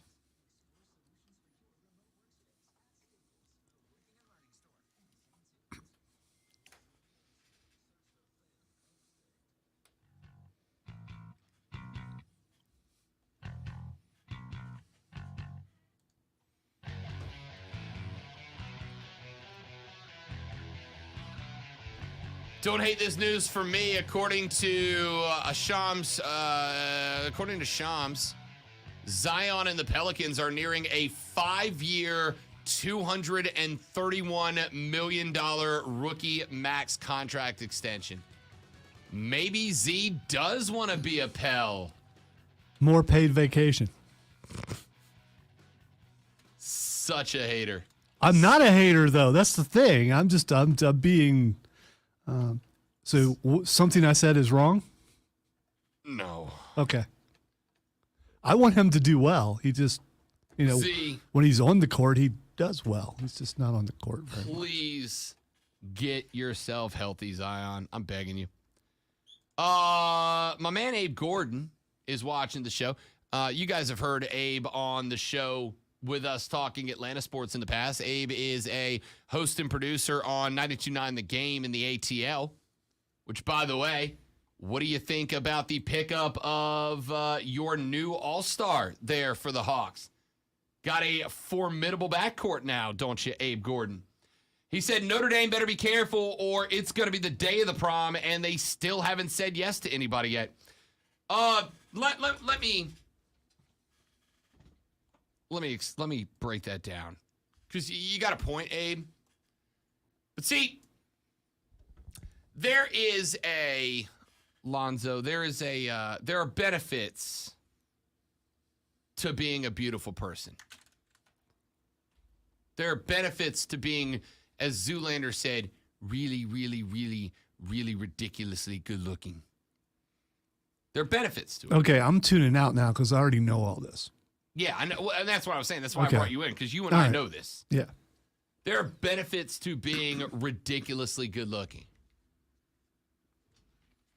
If you are the hot chick at school and you don't get asked to prom, scratch that. If you are the hot chick at school and you don't say yes to any of the guys who ask you to prom, and it's the day of prom, and you show up to the prom dateless, and you stand at the door of the prom and you go, I need a date to this prom. There are going to be some really good options that will ditch their date to bring you in as their date. You ever met a really attractive person?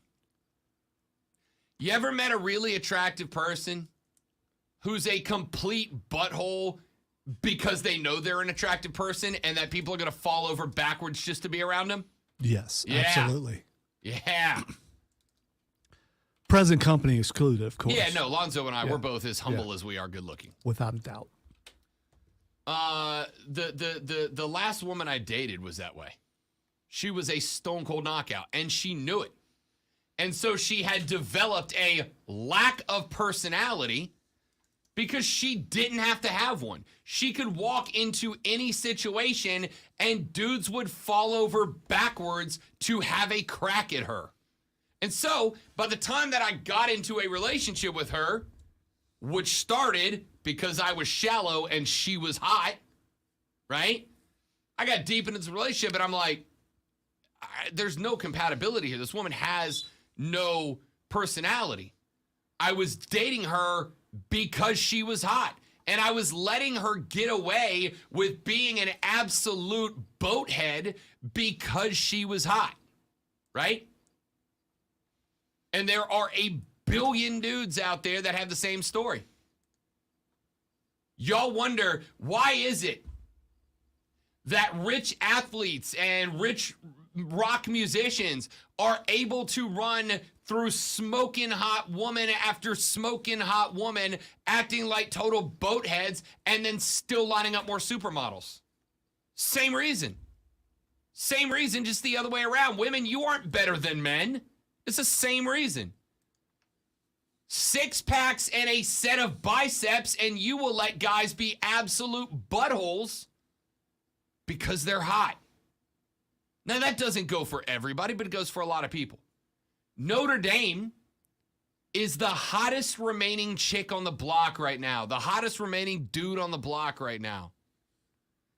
If Notre Dame decides at any point, hey, yo, I need a date to prom now. I know that it's the day of prom, but I need a date to prom. The remaining suitors, the Big 16, and the South and also Midwestern Conference, Southeastern/Midwestern Conference, are going to fall over backwards to land that one. Now, the question's going to be, can the Atlantic Coast Conference, you know what the ACC is in this terrible metaphor that I'm constructing as I go? You know what the ACC is? Nerd. The ACC, I wouldn't even go nerd. The ACC is just the average dude next door, right? He's not bad looking, but there's no 6-pack. There's no biceps, but he's not a bad looking guy, right?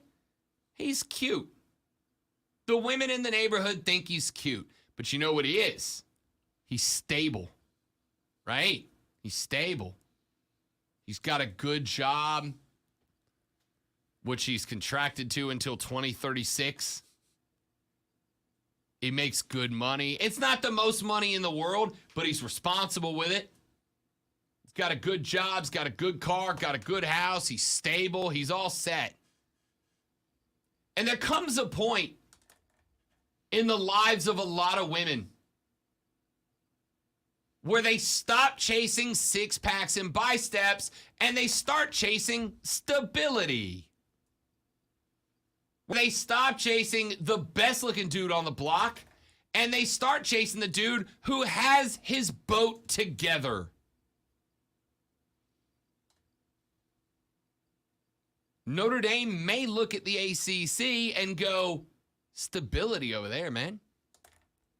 Because while the SEC and the Big Ten have all the money right now, we don't know what that stability looks like. We haven't done the experiment yet, right?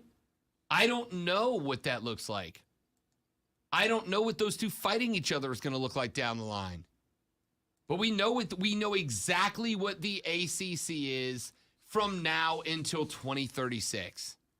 Is it the best looking cat? Nope. Do they have the biceps in the six pack? Nope. But they're stable for 14 years of stability, which also, by the way, gives Notre Dame plenty of time to consider its next move. Do we jump boat from the ACC to the Big 16 or possibly 20 by that point? Do we jump from the ACC to the Southeastern Conference? Them and Florida State and Clemson and Miami, the three schools in the ACC that those other conferences would want, can have a round robin discussion. How do we do this? Do we all jump together? Do we jump to different conferences if we're Florida and Miami to split up that footprint? One takes Clemson, one takes Notre Dame. How do we do this? I don't know. But you also have 14 years to come up with that decision. 14 years to figure out how you want to put that together. It is not the end of the world as we know it. Are there some traditions that might be sacrificed in the name of money? Sure. Sure. Are there unintended consequences that could come down the pipe because of this? Yes. Of course there are. That's how this works. But at the same time, college football has been a billion-dollar business for a very long time. It remains a billion-dollar business. It will stay that way.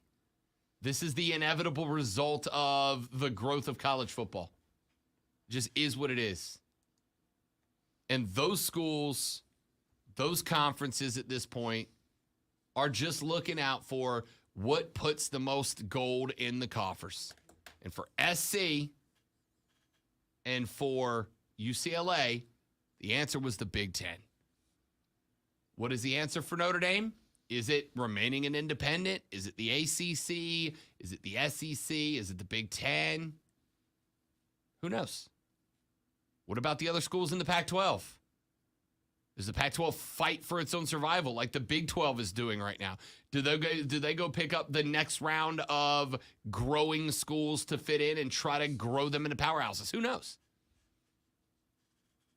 But welcome to college football 2022. Tommy says, the ACC sounds like a radio host I know. Stable. How do you know he was talking about you? Because I'm the only radio host he knows. Take a break. I'm back after this. Rob, Lonzo, you. The Rob Brown Show rolls on. This is the Fan Upstate.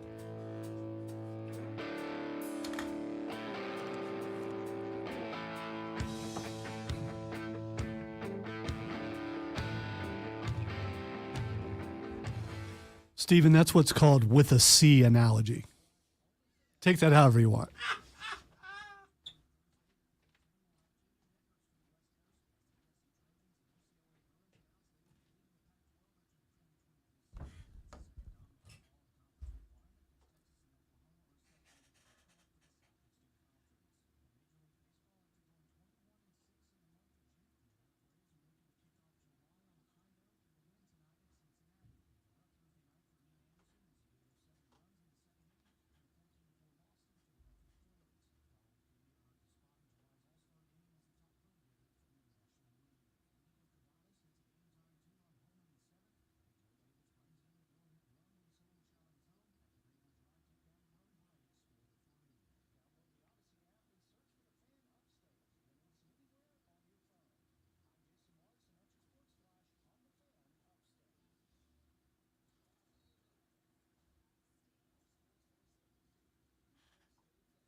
turned that down. I'm like, why is that so quiet?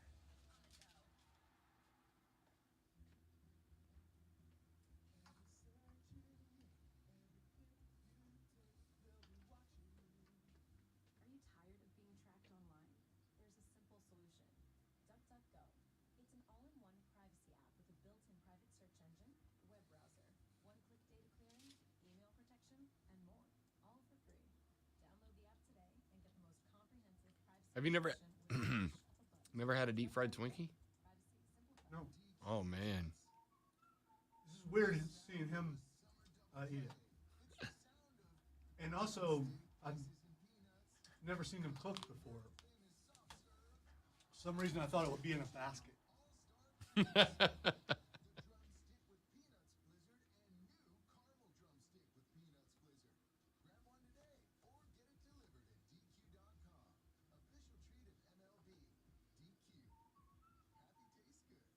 Maybe you have to do it that way so the filling doesn't come out.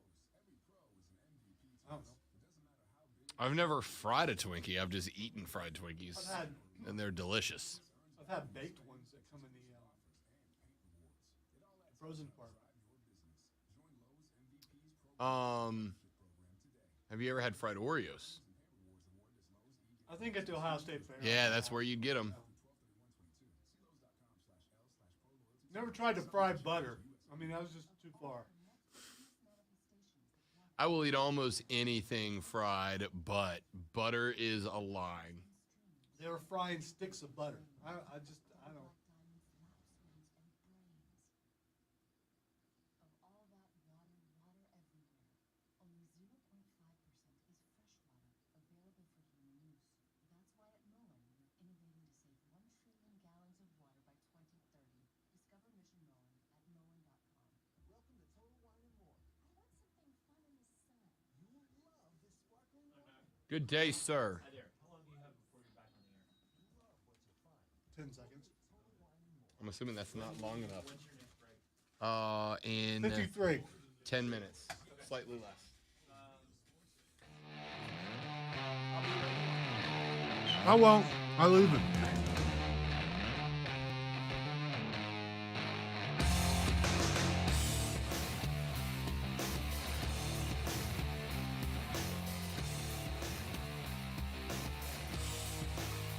The Rob Brown Show back on your radio. This is the Fan Upstate. We'll do one more segment of this.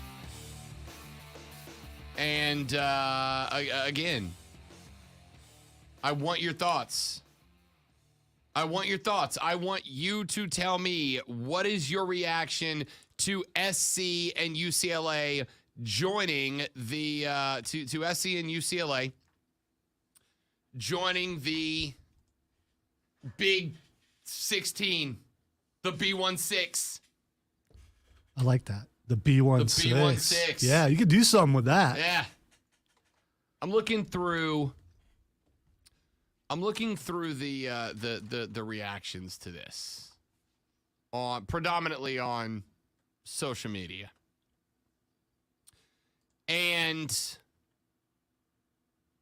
it seems the overwhelming amount of people believe that the inevitability is going to be 2 super conferences, right? Of 20 or more teams.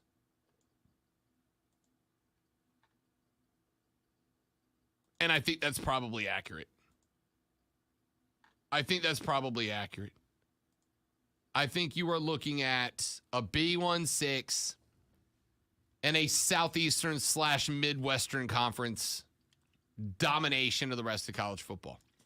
Because what's the old expression? What's the easiest way to make $2 million? Start with $1 million, right? Money makes money. I don't think I've heard that, but it must be a 1%er thing. It is. Okay, all right. It's actually people who are against 1%ers, right? It's very, the easiest way to make money in this country is to already have a boatload of money, right? The game is Let's say patterned. what's untrue about that though? Right, There's nothing's nothing. untrue about it. Yeah. The country is structured so that those who have money have the rules structured in their favor to make more money. I would think if you believe that way, that's that way in any country. I would say, I don't want to get into political philosophy again. Unless, of course, you're a socialist, and then Right. Marxist. there's Which are those. two different things, but apparently also interchangeable.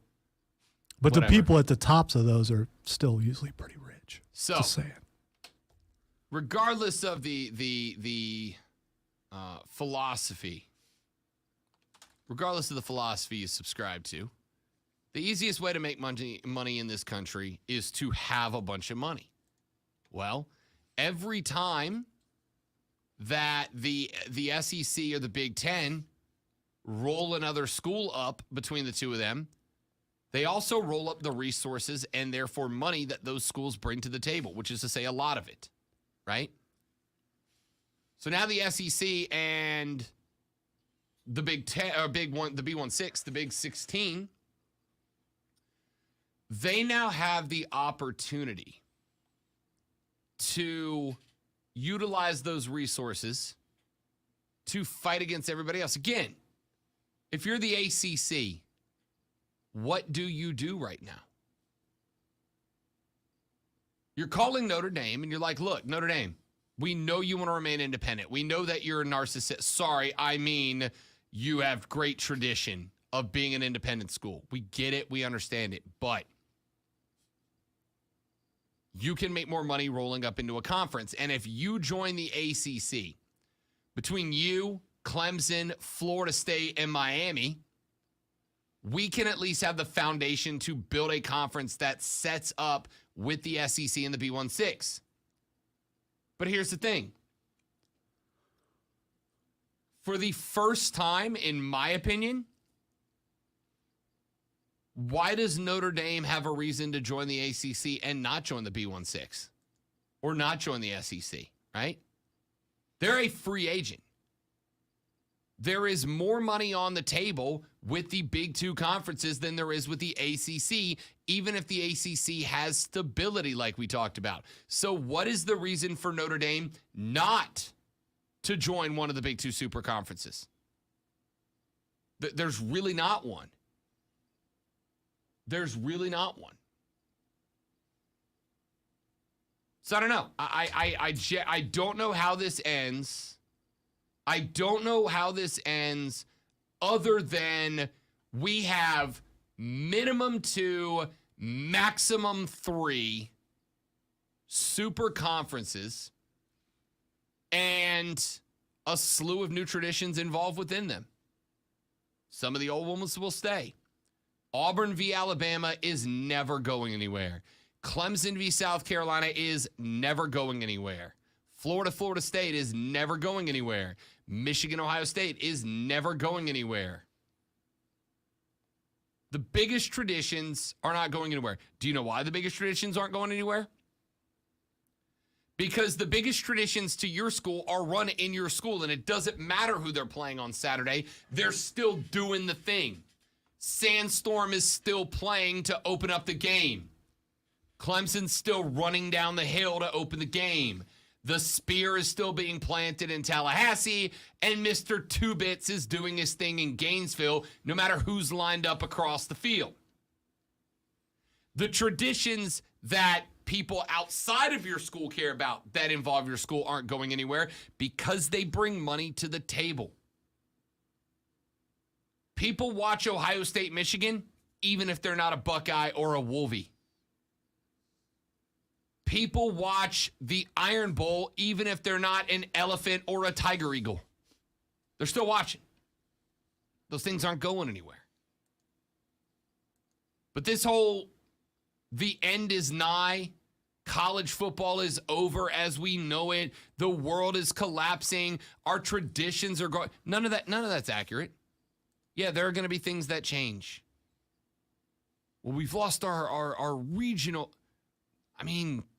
okay, and how many of you are bummed that Texas and Oklahoma are gonna occasionally come to Columbia, or that Columbia is occasionally going to go to Texas and Oklahoma? How many of you are truly bummed about that? Probably not that many, right? Probably not that many. If Notre Dame joins the ACC, how many of you are bummed that Clemson's going to lose a once-a-year rivalry with Virginia? Probably not many, right? People don't like change. People don't like change. We like patterns. We like routine. We are pattern recognition animals. That's what we do. We release dopamine into our brains when we realize patterns. That's why pop music's terrible. It's the same sounds over and over, because when you catch a rhythm, your body releases dopamine. It's a feel-good chemical. We like things to remain the same because they're recognizable and it makes us feel good. But change is fine. It's not the end of the world. And this is not the end of the college football world.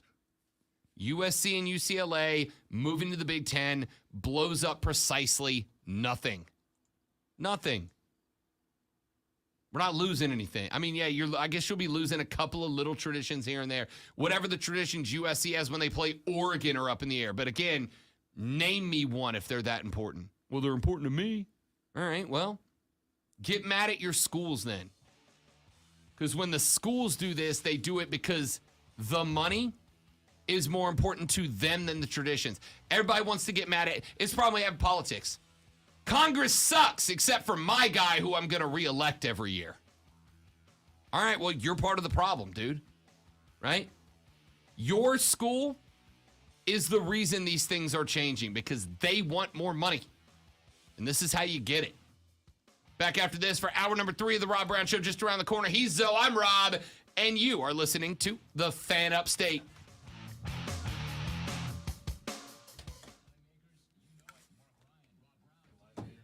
No, come on in, buddy. Well, thanks for that.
My man Abe said, here's your future. We have two 24-team super conferences, each split into two 12-team divisions, meaning we have Power 4 12-team conferences effectively, just with two governing bodies instead of one. Well, and then you keep it a 14 playoff. The winner of each of those conferences goes to the playoff, and it remains what it is right now. So, yeah. Yeah. Like I said, you know what I kind of contrasted it to, or I guess compared it to? I was thinking about this during the break. A couple of years back, I think all of us started looking, Lonzo, at how expensive cable television had gotten, right?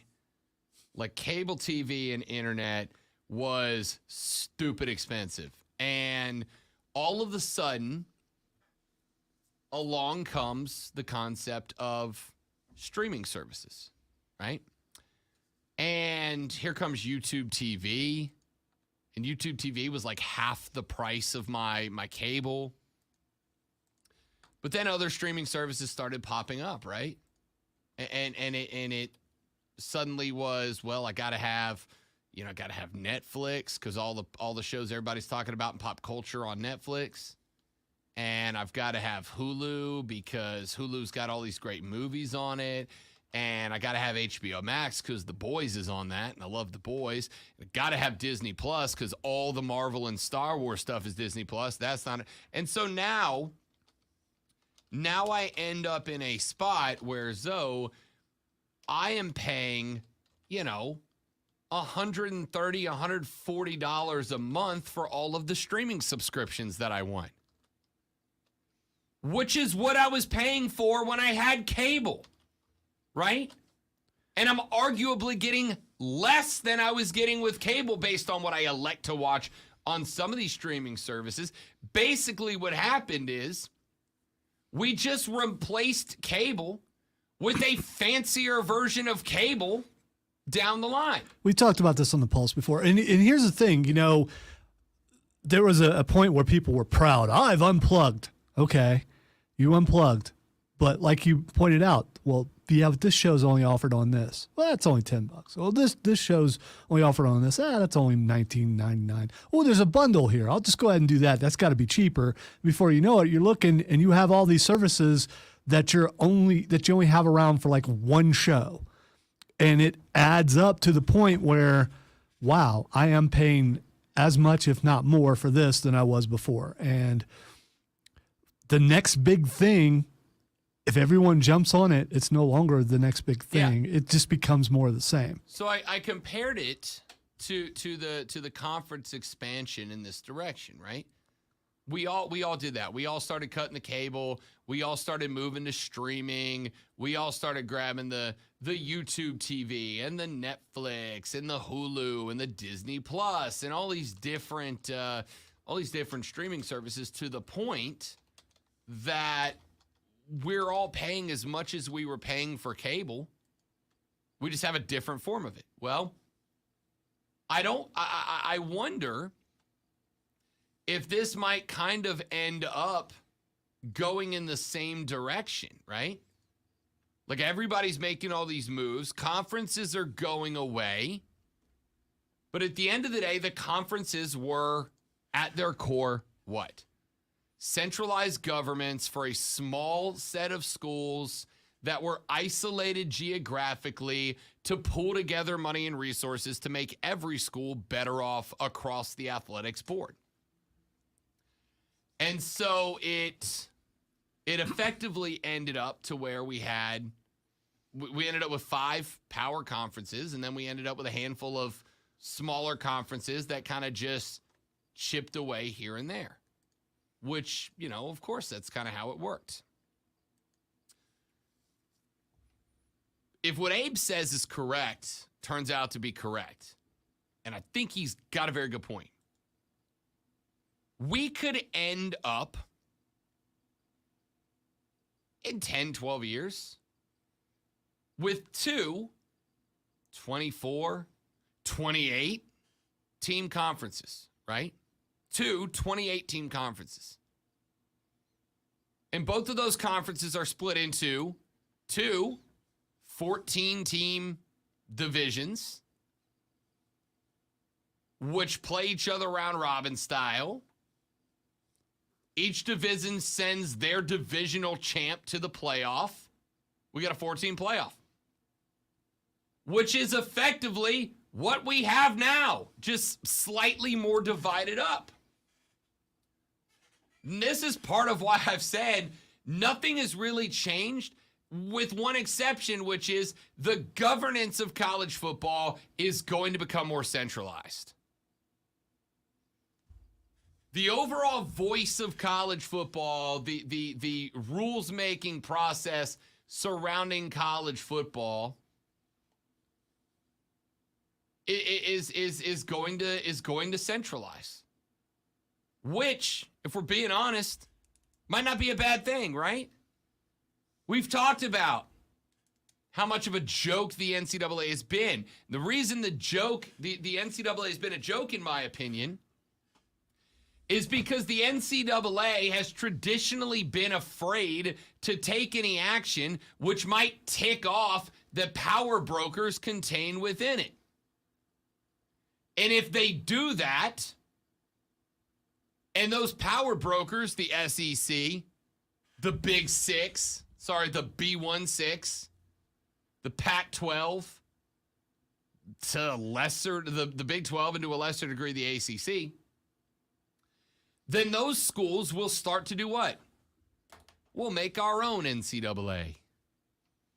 We'll do our own thing, which was already not just an idea on the table, but an idea that had momentum. Well, with the super conferences coming down the pipe, which they are definitely doing now, with the super conferences coming down the pipe, you have now created a situation where that is also inevitable, right? You're going to have, let me tell you how I think it plays out. I think in a handful of years, 10, 12 years, you're going to have two conferences. You're going to have whatever the B1G evolves into and whatever the SEC evolves into. Those schools are going to be picking up schools from the ACC, from the Big 12, from the Pac-12, folding them in. They're going to pick up from Conference USA and the All-American Conference and Mountain West. They're going to be picking up the most successful remaining schools until they build to whatever size they mutually agree. There is a point where a super conference gets too big.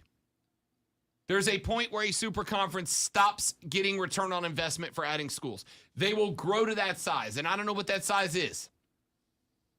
24, 28, 32, I don't know. But they'll grow to that size. And the SEC will oversee half the schools, and the B1G will oversee the other half, and they'll basically centralize the power. And then all of the schools that don't make it into that fold will create a Division II college football. It'll be its own separate thing. And the Utah States and Boise States and UCFs of the world that don't get into the new top-tier college football level, they'll all play for their own national championship at that level. Why do I think it goes that way? Why do I think it shapes up that way? Because that puts and keeps the most money on the table for the most people. It allows the B1G and whatever it evolves into, and the SEC and whatever it evolves into, to have strict control over their own coffers, over their own policies, their own rules, their own regulations, their own media rights contracts, and how the schools operate within those situations. And when they do that, they'll be making the most money possible. And when they're making the most money possible, and they realize they can make the most money possible by centralizing their government and creating their rules in-house instead of waiting for the NCAA to not do something, which it has traditionally done, When they start making the most money possible, it is the only time where they will be happy. You may have always had the warm, fuzzy feel-goods about college football. Oh, it's not about the money. It's not about the money. It's not about the wealth. Well, listen. College football coaches aren't getting paid hundreds of millions of dollars because it's not about the money. Schools aren't creating their own networks of which you have to pay them money to watch your school participate in events because it's not about the money.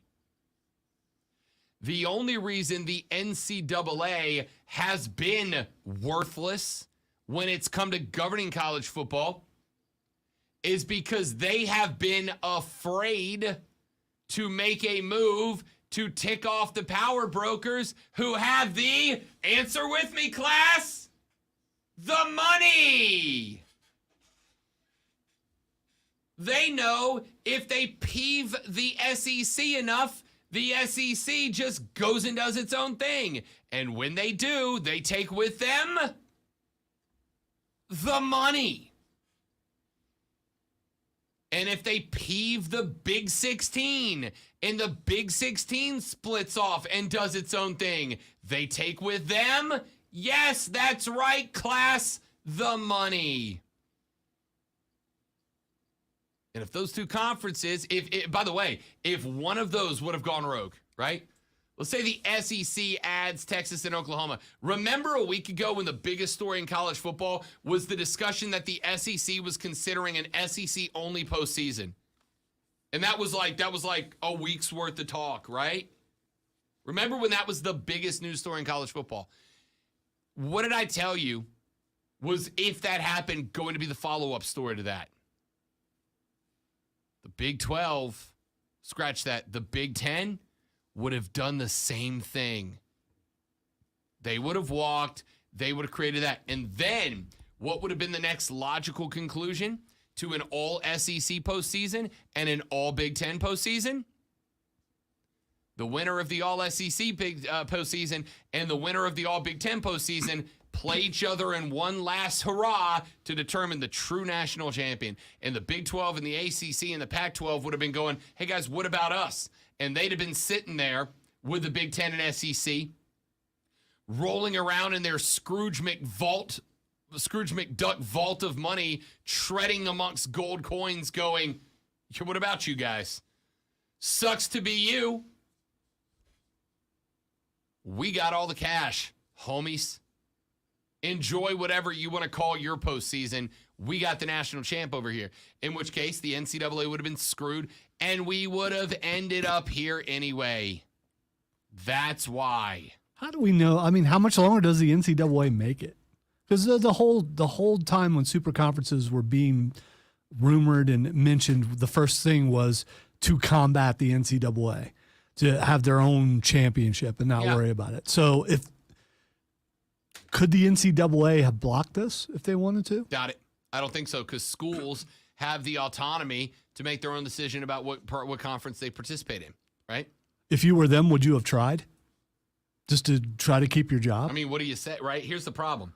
The NCAA is already viewed as not having teeth, right? We already look at the NCAA as effectively worthless. Well, you could have used the student-athlete travel excuse as to, the distance between California and the Big Ten. And then the Big Ten comes out and goes, yeah, but with this move, we got enough money to charter flights for the track team, so you don't have to worry about it. You already watch your football team travel across the country for games, right? So you can't tell me you're against student athletes traveling because you let the football players do it.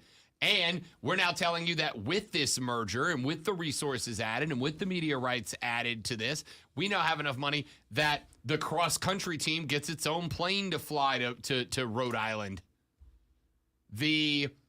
Might be cheaper for them to just buy their own plane. Seriously. Or a couple of them. Yeah, that's absolutely correct. You may read on Indeed in the next few days that there's a new job as the personal athletics department pilot for USC because they just buy a couple of G5s and, fly their rowing team from LA out to New Jersey to row the Hudson or whatever. I think that's how it works. I don't get it. But the point is, if the NCAA would have tried to flex the muscles a little bit, hey, we don't approve of this. We don't approve of this merger. The schools would have went, and the Big Ten would have went, you are our bees already. We already own you. You know what I mean? Like the 7-year-old telling mom, I don't want potatoes for dinner. Yeah, well, kid, I don't know what to tell you. We bought the dinner. We cooked the dinner. You can be a part of it or not. Right? You can maintain some NCAA involvement with the new B16 or not, but you're not going to stop this from happening. So the NCAA's just got to sit back, watch the new super conferences form, make an argument for why they're relevant. Again, I don't know if I'll still be here on the radio or not. I don't know if I'll be in Greenville. I don't know if I'll be doing sports broadcasting. I don't know where I'll be in 2040. But I'm going to go ahead and tell you in 2040, we're going to be looking back at 2022 and going, man, Rob was right. I can pretty much guarantee you that I won't be here in 2040. Don't do that. I'm not talking about like alive, but I'm talking about age I wise. thought you meant you're like, I'm definitely dead by 2040. No, I'm talking about age wise. I hope I'm retired at that point. Or we've stacked up so many awards in a row that you're like, let's go for some Guinness records here. Lonzo has won so many awards. All he's got to do is roll up, do 3 hours, and go back home. I'm just saying. I'm optimistic. We will become the new Big Ten of radio. Everybody who wants in comes through us. See, I'm saying this, but I know a couple of people. I've seen them work well into their 70s, which is where I would be about that time, and I'm suddenly sad, but that's okay. All right. I got to tell you. I really haven't heard much from you guys today. Now, listen, I told Zoe earlier, it is a 3-day weekend Friday. I know that there are those of you that are packing to leave town or already gone. Plus, it's vacation season, It's too. vacation season. Yeah, I mean, so. Kids are out of school. I know that it's kind of a dead time, but there's enough of you listening. I need some thoughts. I need your opinions. 844-FAN phone, 844-FANFO, and the 844-326-3663. Text us on the Preferred Home Services text line at 71307. As the texter just did that said, let's get wild. Let's have 2 conferences with 48 teams each. Well, then you split them. I don't know. You split them into each one. You split into 4 12-team divisions. Conferences, we could call them, theoretically. You see what I'm saying? Like this is the streaming wars of college football. What Rob is saying, the more things change, the more they stay the same.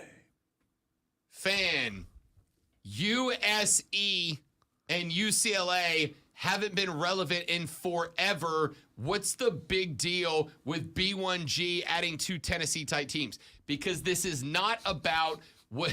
There's a lot of slams in there. I really enjoyed all of that. I like that text. So do I. Great text. It is not about them adding, as I told Zoe back in the first hour, this isn't about adding quality football, my dudes. This is about adding media markets. Dollar bills, y'all. Yup. This is about adding media markets. When the SEC was looking at expanding 2 years ago, and they asked the question, why not go after FSU and Clemson and raid the ACC? Do you know why the SEC ultimately wasn't super interested in those schools? Because they already have media footprints in those markets. Columbia is less than 2 hours from Clemson. They've got the eyes they're going to get here. You're basically picking up Clemson, the town. Florida State sits in the freaking heart of SEC country. You're not adding all that much.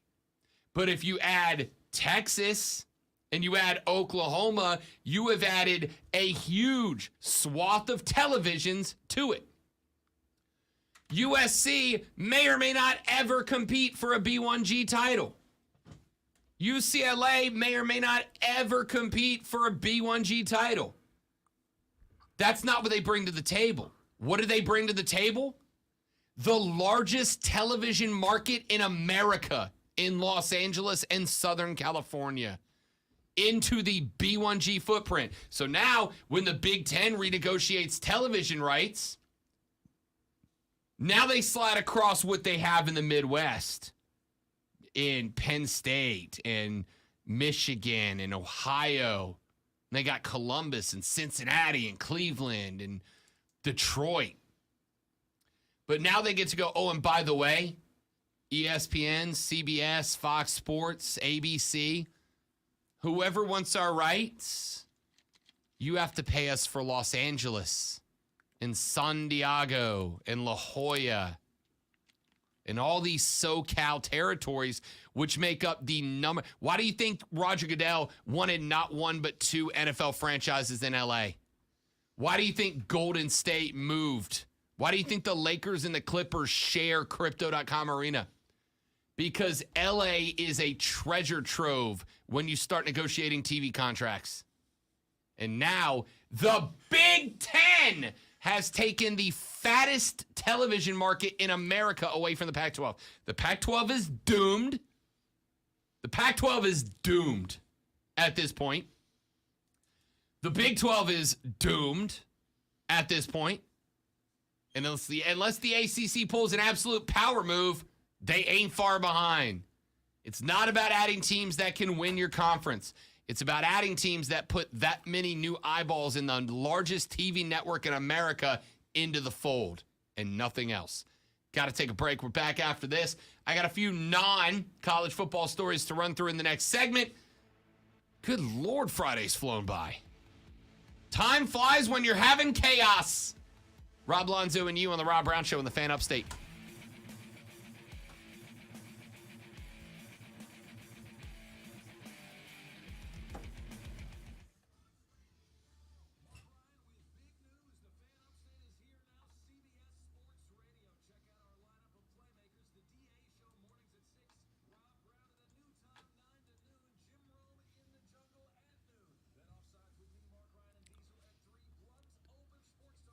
Good for you, Trey. It's good to have those successive days off without having to use vacation time.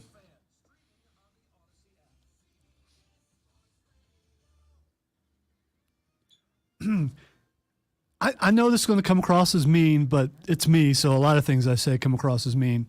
Even though most of them are not, all right, some of them are not intentional. I'm just looking out the window and seeing a smart car, and every time I see a smart car, I laugh. I don't know why. No, I do know why. It's a smart car. It's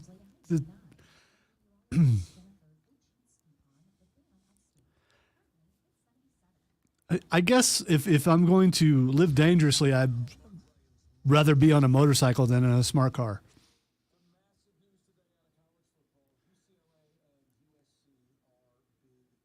I'm also trying to picture Rob Brown in a smart car. And do they make tank tops and not tank tops, rag tops? Do they make convertibles for a smart car? I don't know. I'm gonna have to look that up.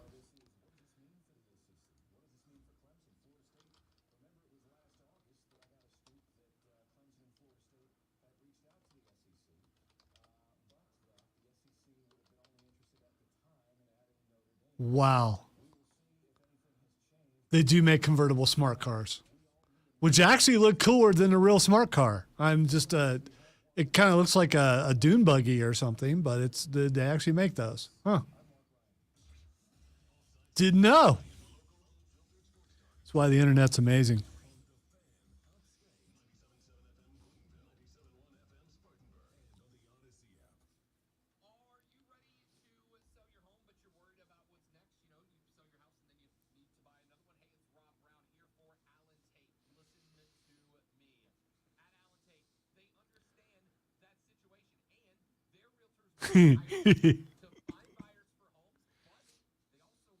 I wish my boss had a Lamborghini and would take me for a ride. I'd be okay with that. Because I've never been in a car where the doors go up. I just want to see what that's like. Just once. Although if you ride in a car that expensive, aren't you afraid that you might actually have something in your pocket or something that scratches the upholstery?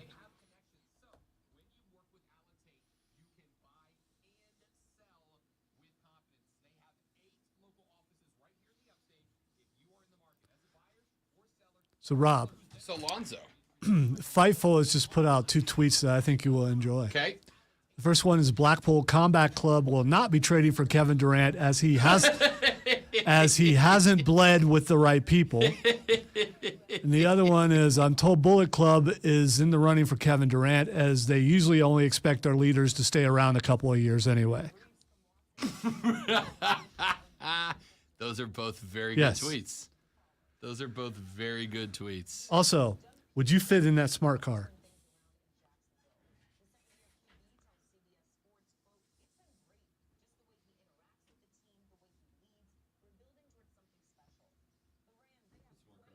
You don't see the smart car like right straight in front of us? All right, look at the building across from us. It's in first. Gotcha. I was like looking at our parking lot. Yeah, it's, I have actually been inside of one of those, and here's what's surprising. They have surprisingly more room than you think. The hardest all right, part. those kids just came out, looked at it, and were laughing, I thought. Yeah. Or is one of them actually driving it? No, they were just I will say laughing. 2 things about that car. Number 1, it has a surprising amount of room because the seats are all the way. I've been in a Mini Cooper before, which you also have a lot of room. Surprisingly, it's the same comment. It's the same. Did you know? Because I was joking about it, that they actually make smart car convertibles. And the smart car convertibles, if you look them up, if you look up a smart car convertible, they actually look kind of cool. Looks like you're riding in a shoe. No, it looks like a dune buggy. Texture just called that the best 10 minutes of radio I've heard in a long time. Well, that's very nice. Hey, congratulations for the best 10 minutes of radio. Do they give trophies for that? We probably should clip that segment. Only because that one guy said it was the best 10 minutes of radio he's heard in a long time. Yes, we should.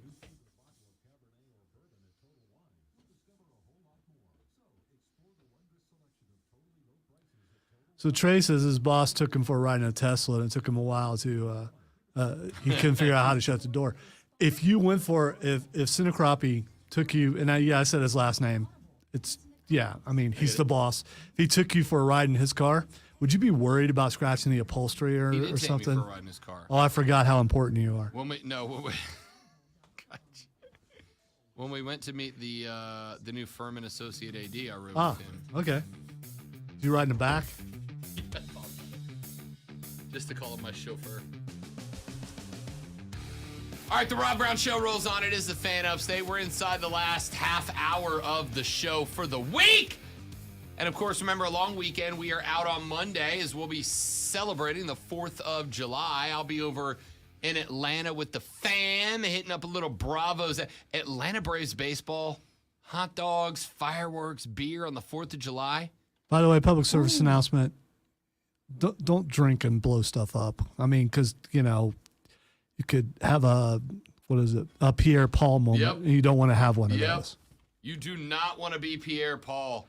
And you could say, yeah, but Jason Pierre-Paul still managed to play football afterwards. Well, if your job's an NFL player, then you go bananas. But I suspect the majority of you are not NFL players. It's a very narrow demographic.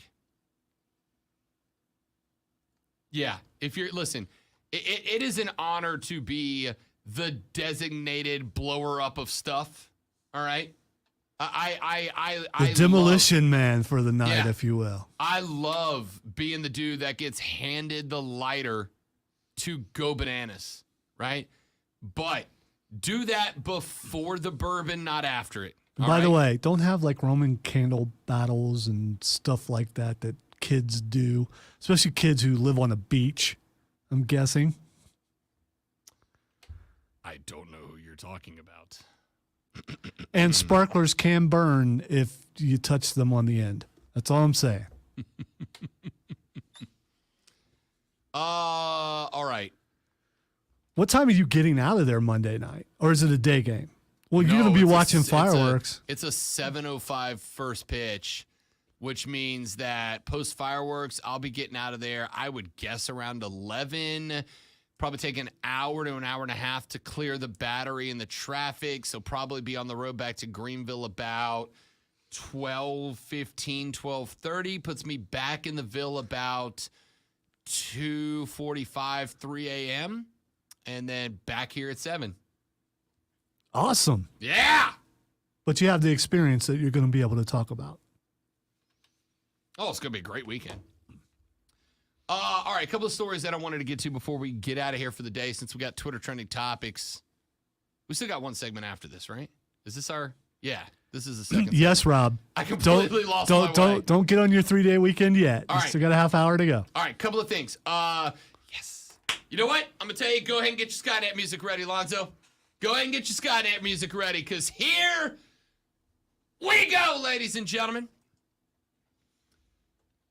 Rob Manfred told Don Van Natta Jr. of ESPN yesterday that robo-umps will, quote, likely be introduced in 2024, end quote. Van Natta wrote, quote, one possibility is for the automated system to call every pitch and transmit the balls and strikes to a home plate umpire via an earpiece. Another option is a replay review system of balls and strikes, with each manager getting several challenges a game. Manfred declines to grade the MLB umpire's overall performance, spoiler alert, because it sucks.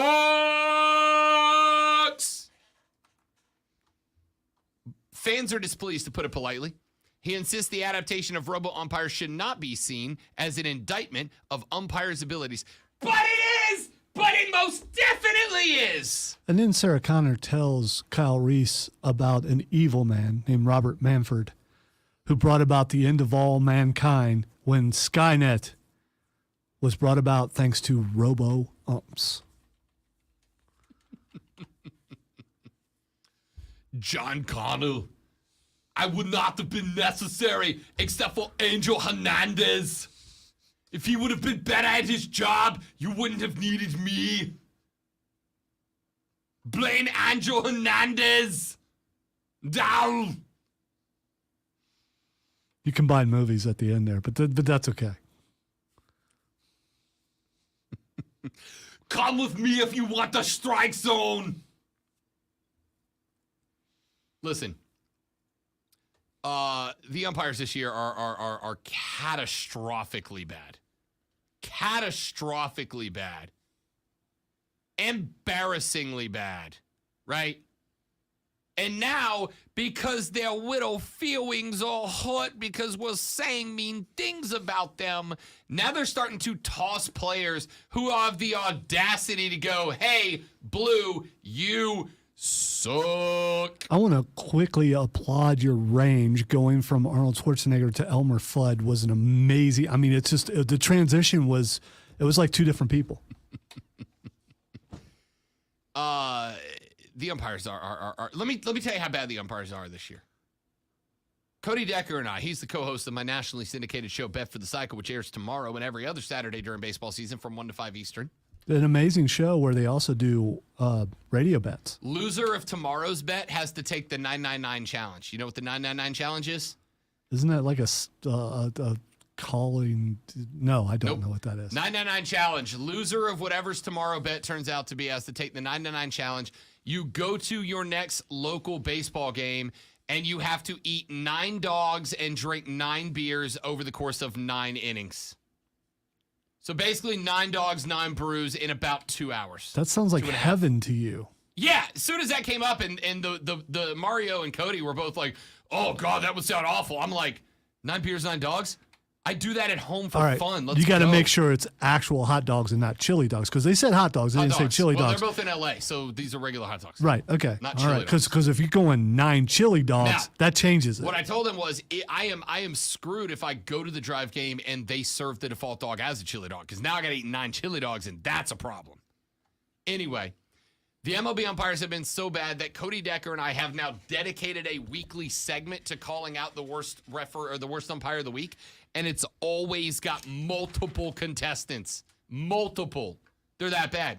So, umpires will be umpires may be automated in 2024, according to Rob Manfred, who has finally listened to the fan. MLB has experimented with the automated ball strike system for a number of years in the independent leagues and the minor leagues and is now testing the system in AAA. The system made its debut in the Pacific Coast League back in May. The system that MLB is currently experimenting with works by placing a sensor and cameras above home plate to detect the location of a pitch. The data is sent into a device that relays audio to the home plate umpire, letting them know when to call a ball or a strike. In addition to making more accurate ball strike calls, the automated ball strike system has been a part of MLB's plan to cut down on the length of games. Why? Because you don't have to wait for umpires to sit there. Ball.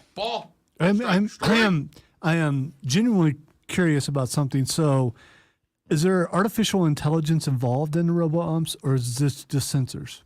It's just sensors. Okay, so it's you give the zone. because as per conversations earlier in the week, a robot or AI can only do what's inputted into it. So if the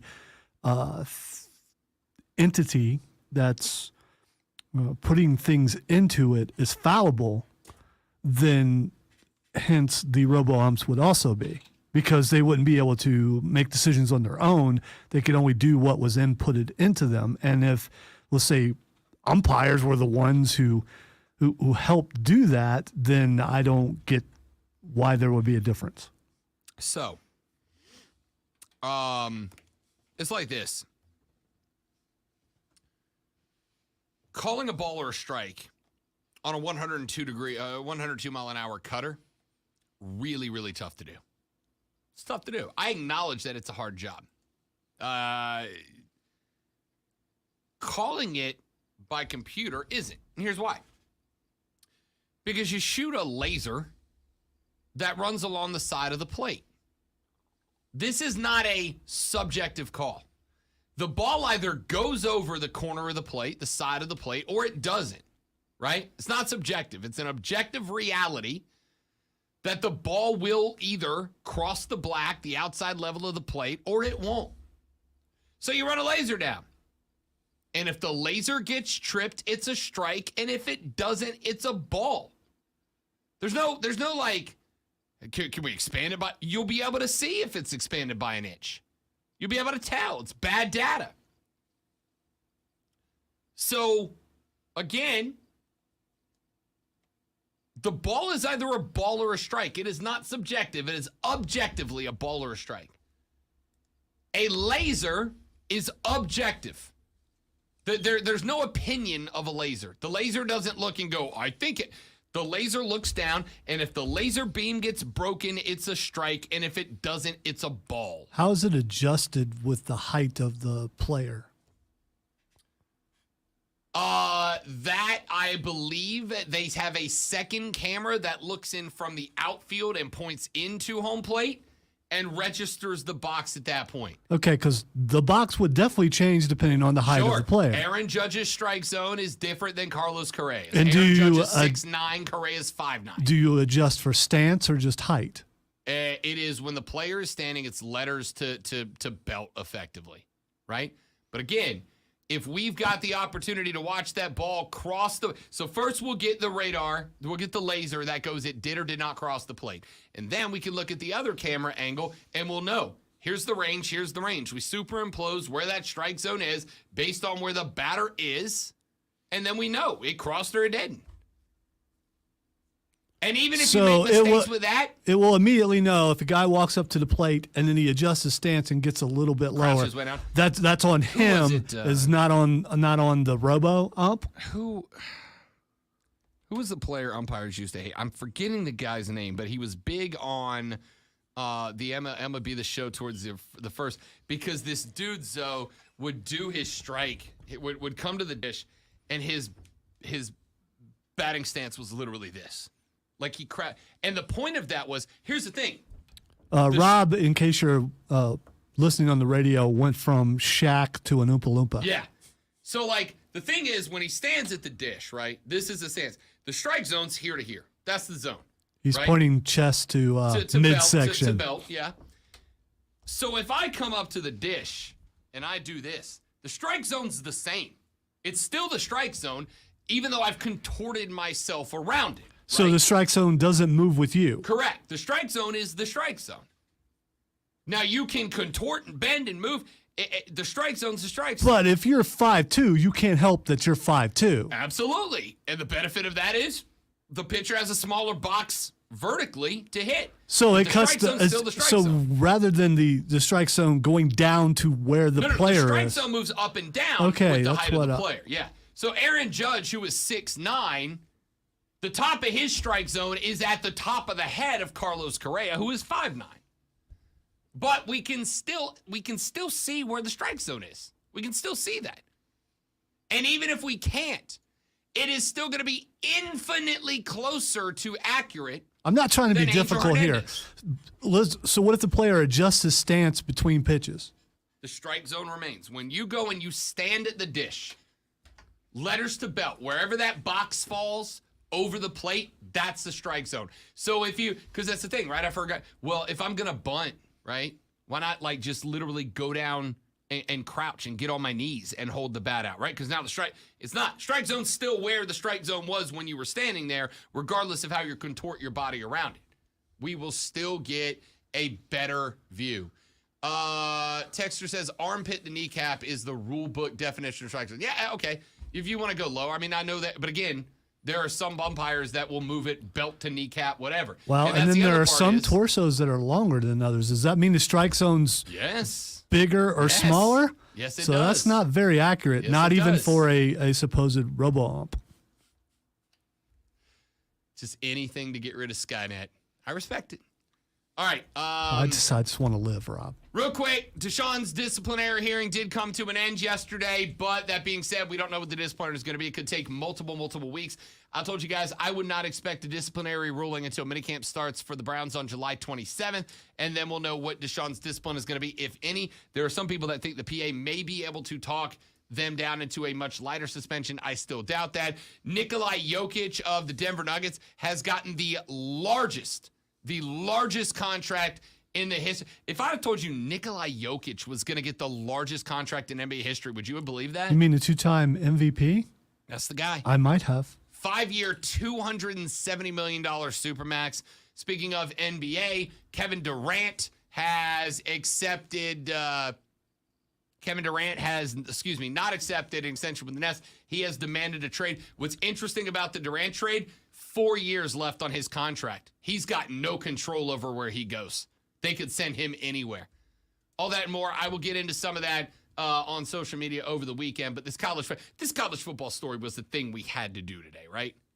That was it. Let's take a break. Twitter trending topics to wrap it up next on the Rob Brown Show on the Fan Upstate.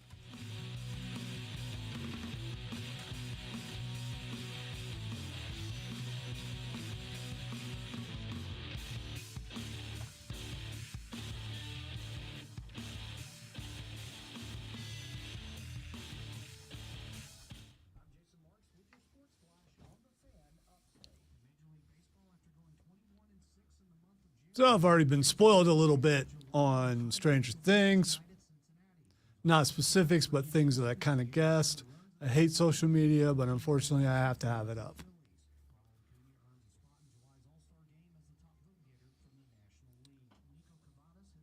You too, Steven. Yeah, those of you guys in the stream, thank you very much.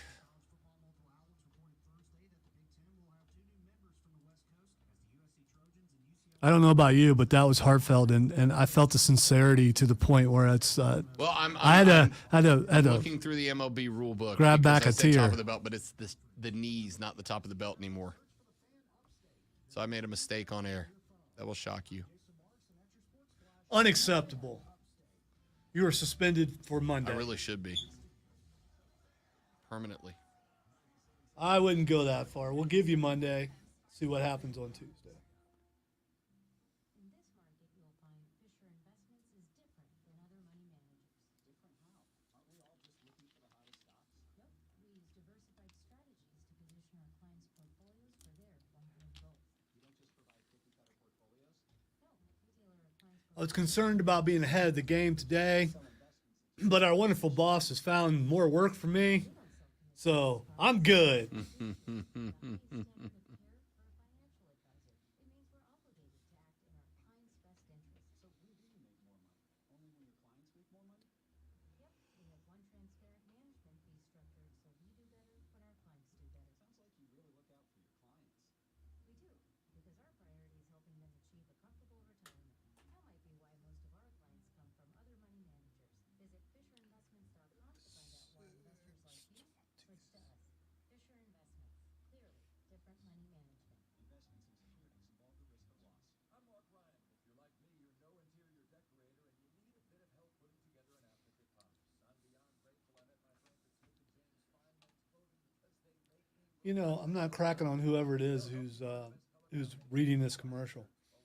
But have you ever looked, and you might, and because I'm older, so I've never looked at my outfit and go, man, this pops.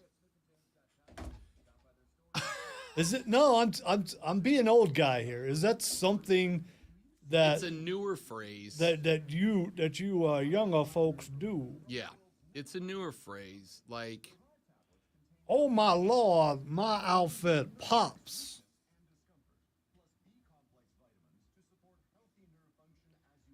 Do you look at the significant other and go, hey, does does this this pop? Does this pop? Yes is the answer. Because something popping, I guess, to me has a different meaning, but I guess it would be the same meaning. Pop just means like when you look Because at you know it, what a you're pop like, is. oh, dang. You know what a pop is in wrestling, Right. so I guess it's the same. Yeah, but it's will people look at that and be like, dang. but a pop in wrestling can also be negative. Sure. Could be a negative pop. So could be like, oh. But does it pop means like, does it stand out? If we go out amidst a group of people, am I going to stand out for how good I look? Yeah, but see, that has nothing to do with what you're wearing. It could detract. It could take away from depending on what you wear. If you look good, you look good.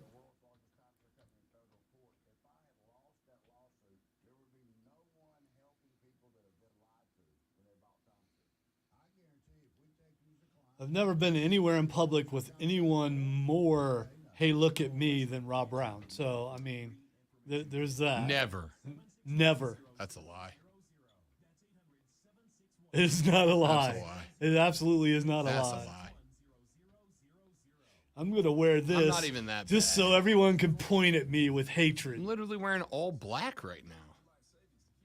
Yeah, we're not going out anywhere that I'm aware of right now. That's true. I'm going early to the Braves game Monday so I can buy a new bright red Brave shirt There we go. because I found the one I want.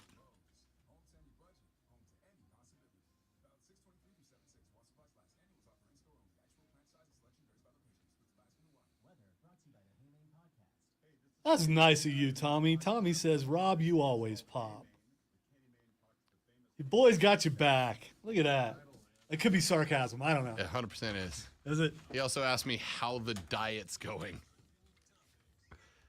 All right, time for Twitter Trending Topics, where I tell Rob what is trending in all of the world, maybe even other worlds, and he will tell us why.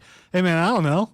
You know, stuff that's trending here might be trending in other dimensions True. throughout the multiverse. You're not wrong. It could be. By the way, real quick before we get into item number one, I have to apologize because I kept saying, letters, armpits, letters to top of the belt, and the correct Major League Baseball strike zone is kneecaps now, but it is kneecaps when the player is in their normal batting stance. So when a player gets into his normal batting stance, the MLB strike zone is it's actually, if you want to go the actual MLB rule, the actual MLB description of the strike zone is over home plate from the midpoint between a batter's shoulder and the top of uniform pants. And that's where I got belt buckle from. It's the midpoint between a batter's shoulders and the top of the uniform pants, which is described as the letters. When the batter is in a stance and prepared to swing at a pitch ball to a point just below the kneecap. That's the official MLB strike zone. So that's where I got belt from. That's on me. That's my bad. So if you're taller, the strike zone's bigger. Because the distance between your kneecaps and your underarms are correct. More. Unless you just have a really long neck and a tall head. Of the people working here, I would have the biggest strike zone. Because I'm taller. Oh, okay. Yeah. We've had a couple of people who are like 6'6", 6'7". I am not one of those. Yeah. Those guys. I don't like people taller than me. Concern me. All right. The first thing that's trending is we're going to get the weekend started out great here. The first thing that's trending is Logan Paul. It was announced yesterday that Logan Paul has signed a multi-fight contract or multi-year contract. Probably both with WWE.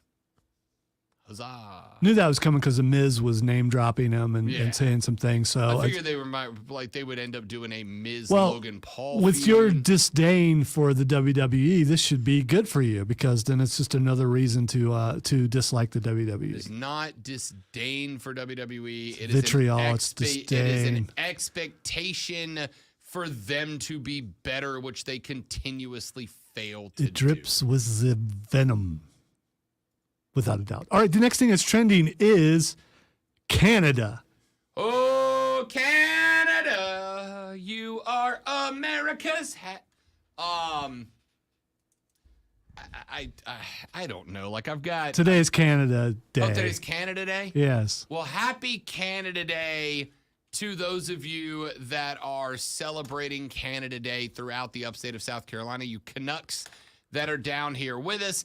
I don't know anything about Canada Day or like why it's a day or what you do on Canada Day. Did your boy wear his Mountie uniform today to celebrate? He did wear it on the air last week. Right. Did he celebrate Canada Day by wearing that? I don't know. I'll have to ask Cody. Happy Canada Day, the National Day of Canada. It is a federal statutory holiday celebrating the anniversary. We don't care about all that. Let's get to the next thing. Place. All right. The next and final thing that's trending this week is Alan Ruck. I don't know who Alan Ruck is. Should I? Am I going to be embarrassed by this? Cameron from Ferris Bueller. The guy I get told I look like all the time. Yes. When I'm shaving. Today is his birthday. Happy birthday. 66 years old. Cameron Fry. He was almost like 30 when he was playing a teenager. I was going to say. Yeah. The prime example of adults having played teenagers in the 80s. Hey, man. Mia Sara in that movie. Absolutely beautiful. Alan Ruck was in Star Trek. He's been in a lot of things. John Harriman in Star Trek Generations. I believe he died. Alan Ruck? Yes. No, in Star Trek. I was like, you just said it. No, in Star Trek he died. That's it for us, ladies and gentlemen. Have a great 4th of July weekend. Please be safe. Please be careful. Don't drink and drive. I'll punch you in the face. And have your beer after the fireworks. We'll see you back here on Monday. Nope, we will not. We'll see you back here on Tuesday to do it all over again on the Rob Brown Show in the Fan Upstate. Later, brother. Did he die? Come on. You said, I think he died. I'm like, you just said it's his birthday. I'm so confused. Stream. Thank you guys. You're amazing. We'll see you.